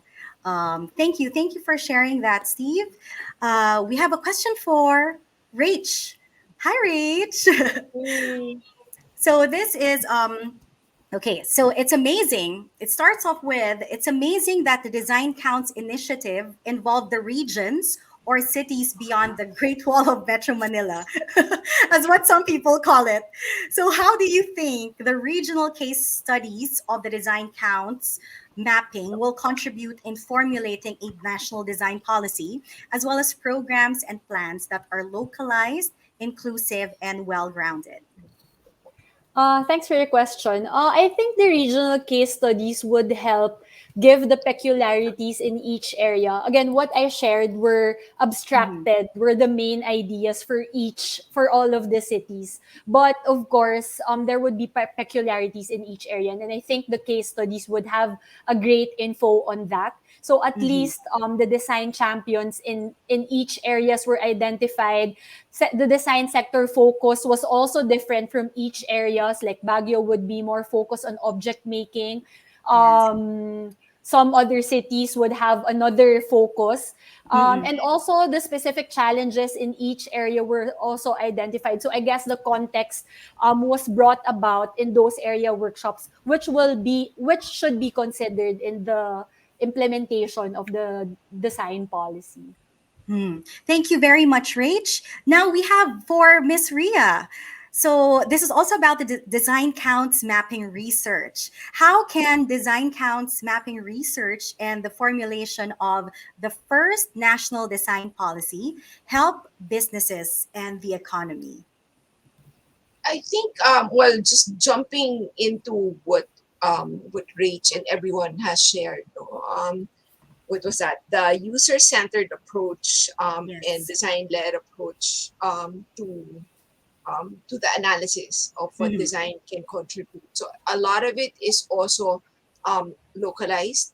So again, I mean, like, if you want to be able to contribute as a business or even as an organization within a locality or within an organization, then you gotta take into consideration, like the state of the industry in that space.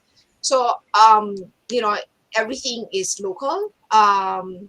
So it's about creating new businesses, new opportunities, or finding new opportunities within the locality, but at the same time also look beyond just looking at it from the local point of view. You also have to look at it from a possibility to scale up, right? So and with that, we're hoping that, again, beyond just the Great Wall of Metro Manila, we're able to really bring in the insights as well as opportunities beyond Metro Manila. And that's why ever since we started the project, we really wanted, I mean, our term in Design Center is we wanted to build longer tables. And that's really, that was our guiding principle, and really, just engage more and more beyond Metro Manila, make people feel that they are part of this, because we also know through all our projects, through Design Week Philippines, people beyond Metro Manila are willing to engage in our design dialogues, and most especially in this formulation of the National Design Policy. Now, I have a question for everyone, and we can start with Ms. Rhea, since you mentioned the National Design Policy, and we are in the process of, designing the economy mapping process for this. So, what is your biggest aha moment, or in this challenging design economy mapping process?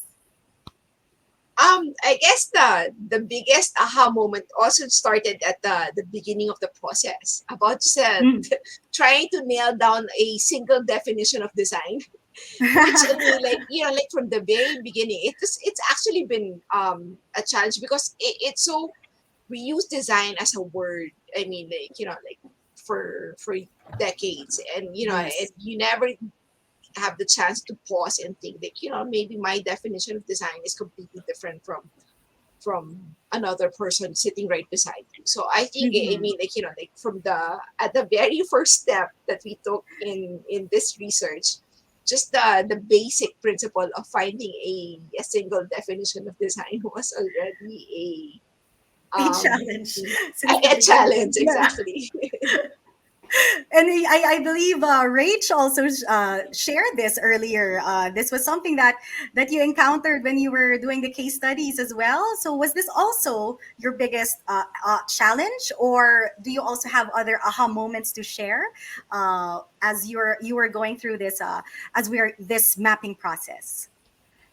I have a different one. My biggest aha moment was that I could also be a designer. I was frustrated. I couldn't say I was a creative person, and until now I won't say I'm a creative person.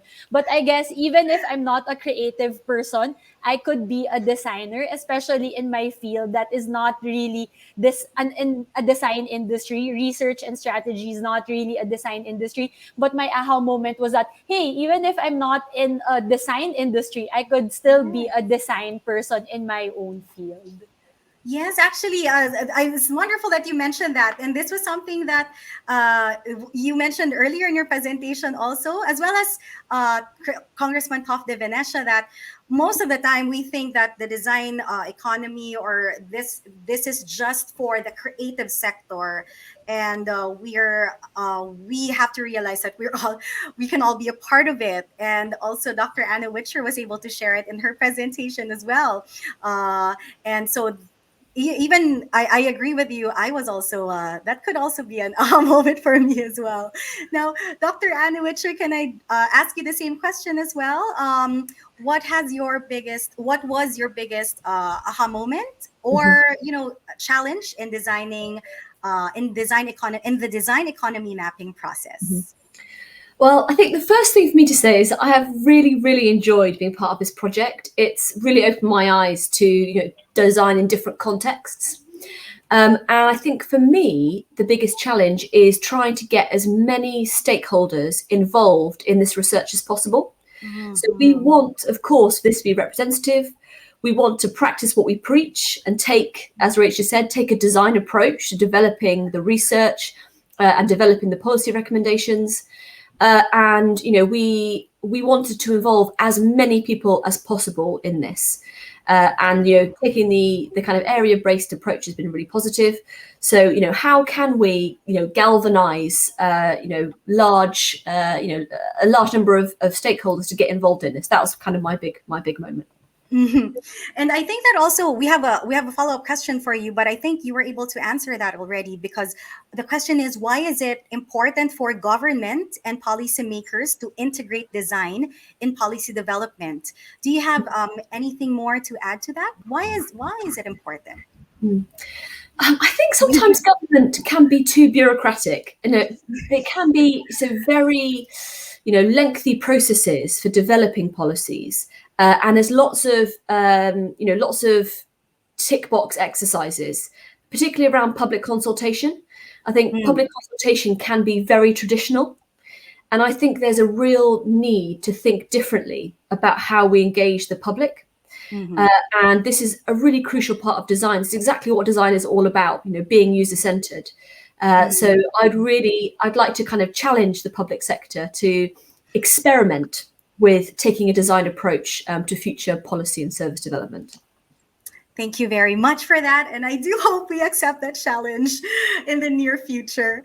And so I'm going to drive this question to Steve. We have actually another question, but do you have an aha moment? What was your biggest aha moment rather? Or challenge, which was the question that was answered earlier as well. Great. Yeah, well, I think they're related, actually. So the aha moment for me was really just how badly, the community, how badly people wanted this to happen. People are so excited about this. They want to be heard. They want to be counted. They want government and other people to understand what the work is that they're doing and the impact that it has, why it's important, and how it can contribute.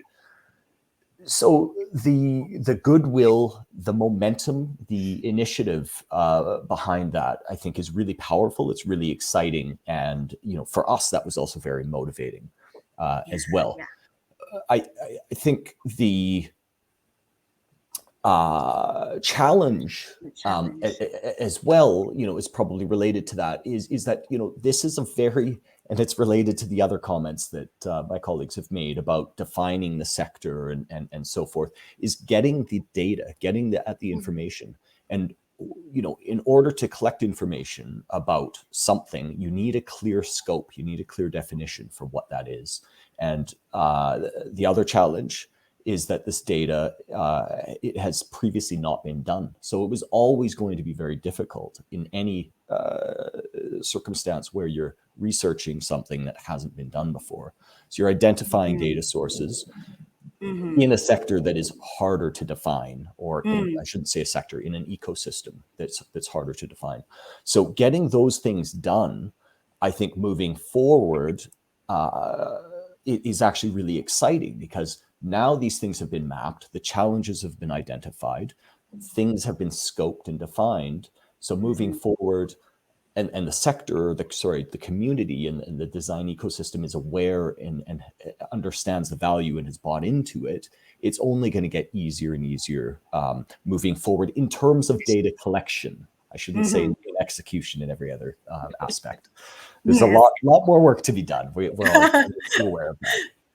And you actually already started to mention this, and we have a question for you, which deals with collating data. You mentioned that it is challenging, yes. And given the experience that a design counts team had in the data collection process, so what other actions can you recommend to mitigate this challenging work and then capturing the data in the design and creative sector? Great. Yeah. Well, I think that, the first thing to say is that the Design Counts initiative has truly been, it's truly broke new ground. It's paved the way for continuing, this work, continue to monitor and evaluate. Now, having gone through, this research during a pandemic, we've been able to explore, as Rach has described, the digital, doing our engagement more digitally. That's been quite exciting. It's also enabled us to generate a sense of interest in people wanting to continue to be involved. So there's a community that is really starting to emerge and grow, and informal networks are forming out of this. The number of people that have asked to continue to participate in future focus group discussions or meetings and workshops of any sort have improved. People have gone through the process of the survey. They now know what to expect. In many cases, people haven't gone through the survey process in this way before, describing themselves or their design practice and talking about how many people they work with, or what their income and expenses are. That kind of thing now that ground has been broken. Largely, there's still ways to go, but so it's that orientation, that understanding, orientation, and understanding the value of the project and what it is and what the process is. It's always going to be a challenge the first Thank time you. around. Wow. Thank you very much, Steve, for sharing all of that. Now we have a question for Miss Rhea. How will the design counts and the formulation of the first national design policy shape the current state as well as the future of Design Center and Design Week Philippines and the Philippine design sector? I think it's we're at the stage of, I guess, transformation also for Design Center. We're a 48-year-old agency, and we're carrying over the tradition of object making. But throughout the years, we've gone through design 1.0, 2.0, 3.0, and 4.0, and I think this will help Design Center a lot in transforming the agency, as well as developing the skills of the design sector in general. Like pointing the way, being that compass, right? To what design can offer, not just as a profession, but what design can offer in terms of transforming the Philippine economy. Again, I mean, Design Center has been instrumental in developing Philippine exports, but exports primarily through manufactured goods. And now that we are, going more into service, how can design contribute even more into the service economy, as well as addressing the competitiveness and innovation agenda of the country, and design is really up there in terms of driving that conversation as well as driving that transformation. Okay, thank you very much for sharing all of that, Ms. Rhea. Now, Rich, we have a question for you. Design is very broad and we see the world of design differently. Could you share with us some quick and interesting insights on how the area based design mapping workshop participants view design? And are there any similarities or differences? I think since we invited mostly design champions, we had a common definition of design. But in terms of like Mm. the actual definition, we Mm. didn't have at that time. But it's something that we are considering as we formulate a unified definition of design. And I think that will be shared in the final report. Okay, and that is the final report that we are gonna be looking forward to this December. December. Yes. Yes. Okay. Exciting things to look forward to. We have another question for Steve. Were you able to identify what's this? Gender-based issues in design or sex disaggregated data?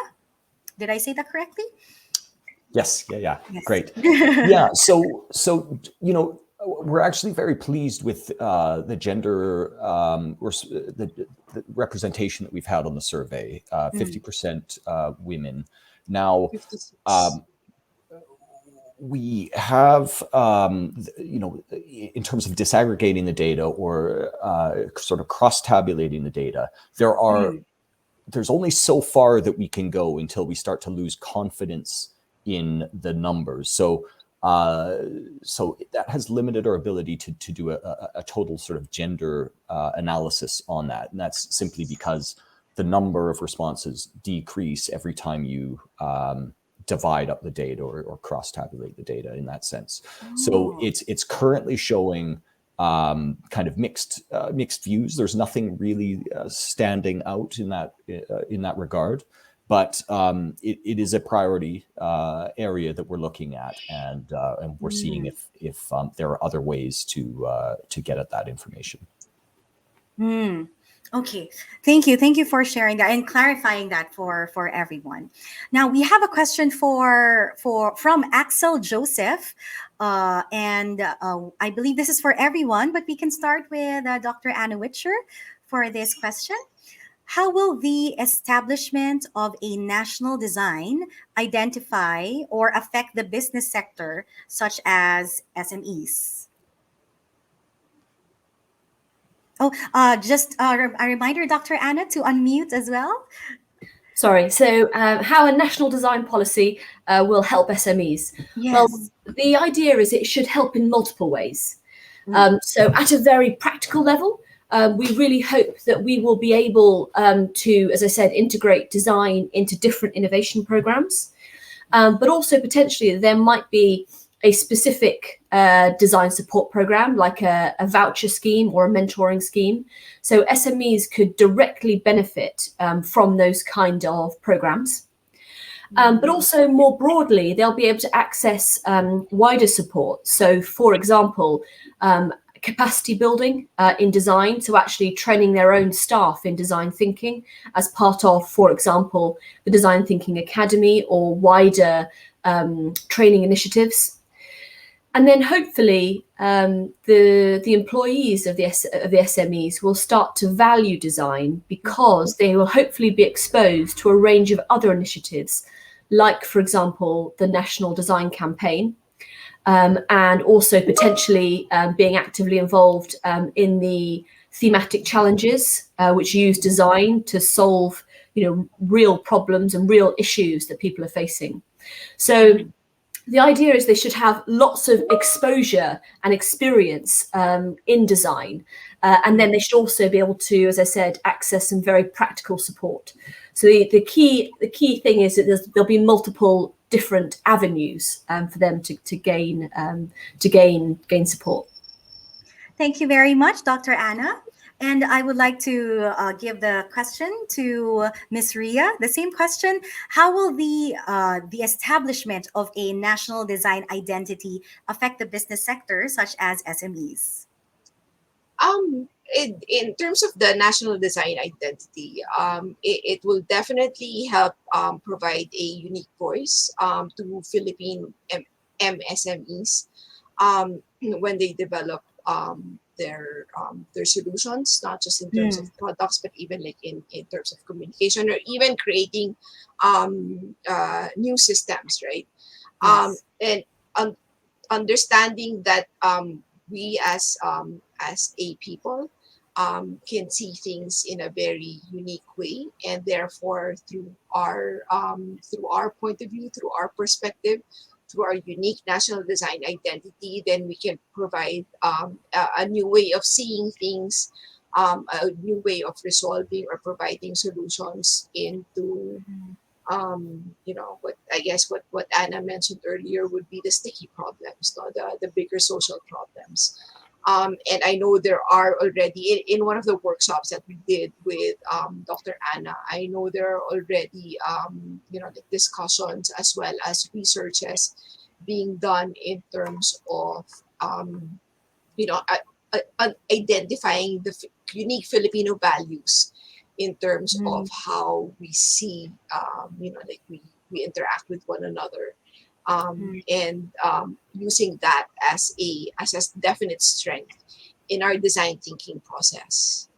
So that one is very exciting for me, and like it should be contribute to addressing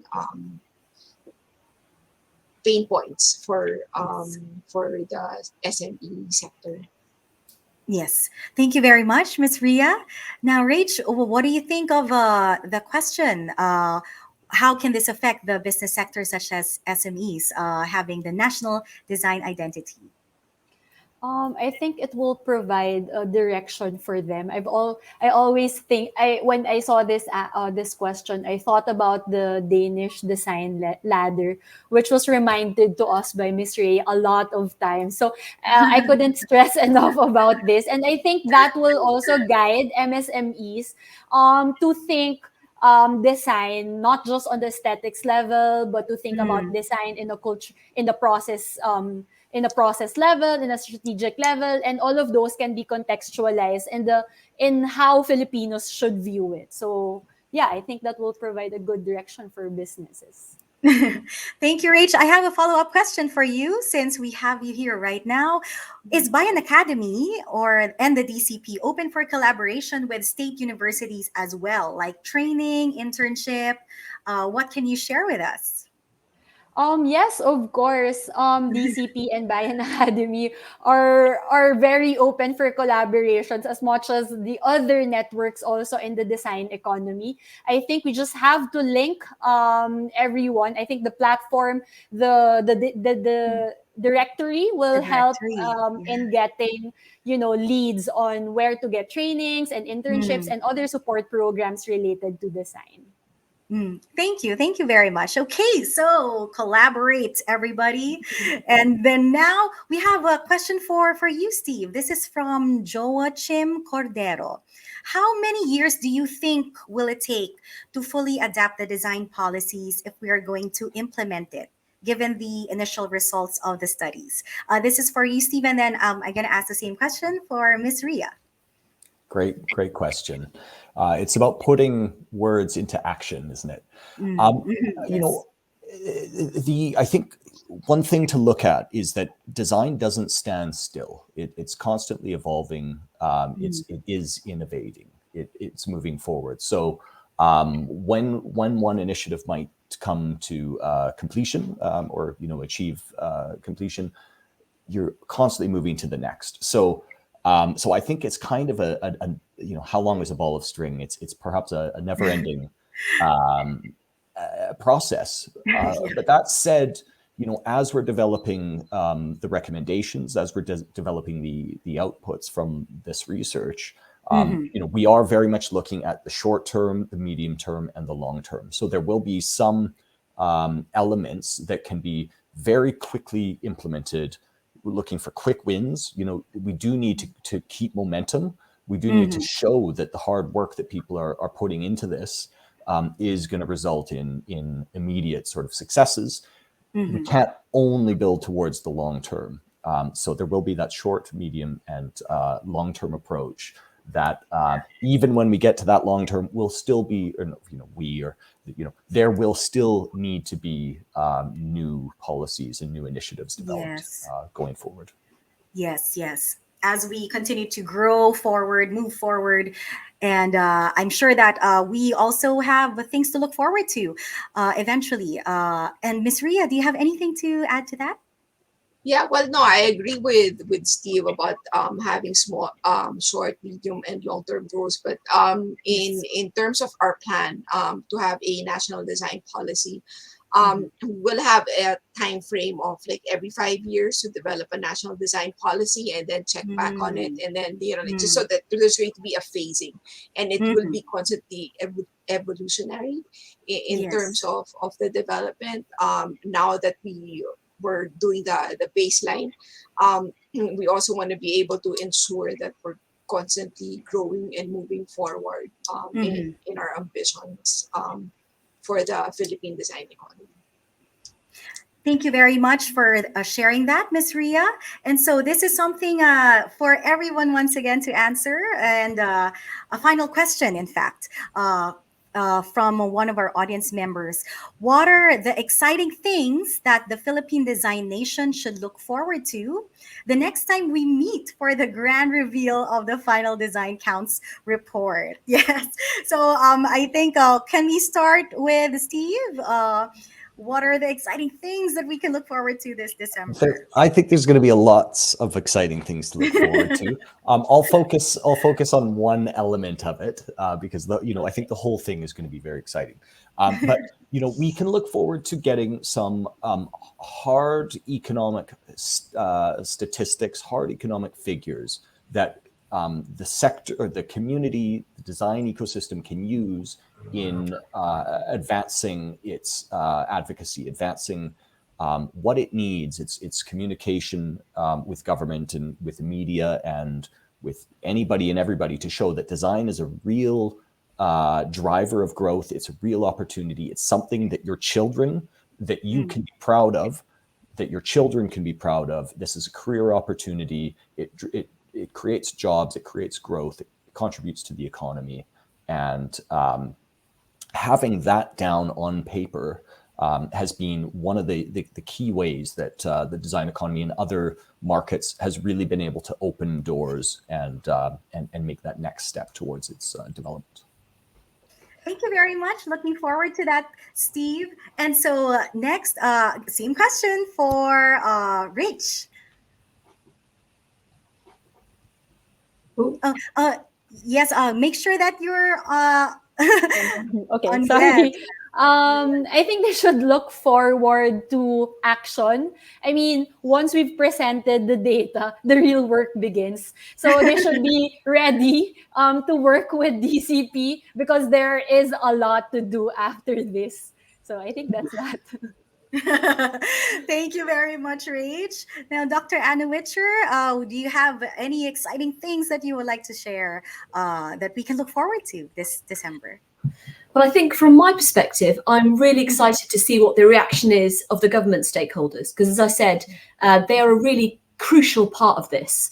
So bringing them on the journey with us is a really vital part of this. So we really want to make sure they're excited as we are about the recommendations. And so that just as both Steve and Rach have said, that we can actually implement and make this stuff come to life. Thank you very much, Dr. Anna. Indeed, we look forward to that as well. And finally, Ms. Rhea.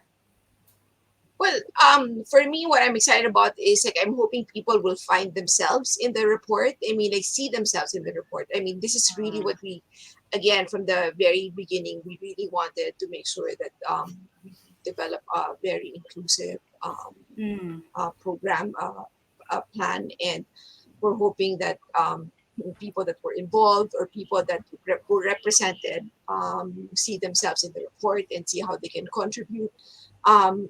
As well as see their inputs and see a future in design and in design economy. So we're very excited about that. And another thing is I'm really also excited about our plans for data visualization. I think with data, especially I guess in in the Philippines, people kind of get overwhelmed Yeah. with data, or they don't really get to understand the data so much. But we, again, the team set out to have a very strong data visualization component in the report, again, to make it more inclusive. Mm. And so for those are two things that I'm looking forward at in December. Thank you for sharing that, Ms. Rhea. I'm sure that resonated with a lot of our audience members because that kept on coming up earlier when we asked them about their wish for the future of design in the Philippines, inclusivity. So I know we're all looking very much forward to that.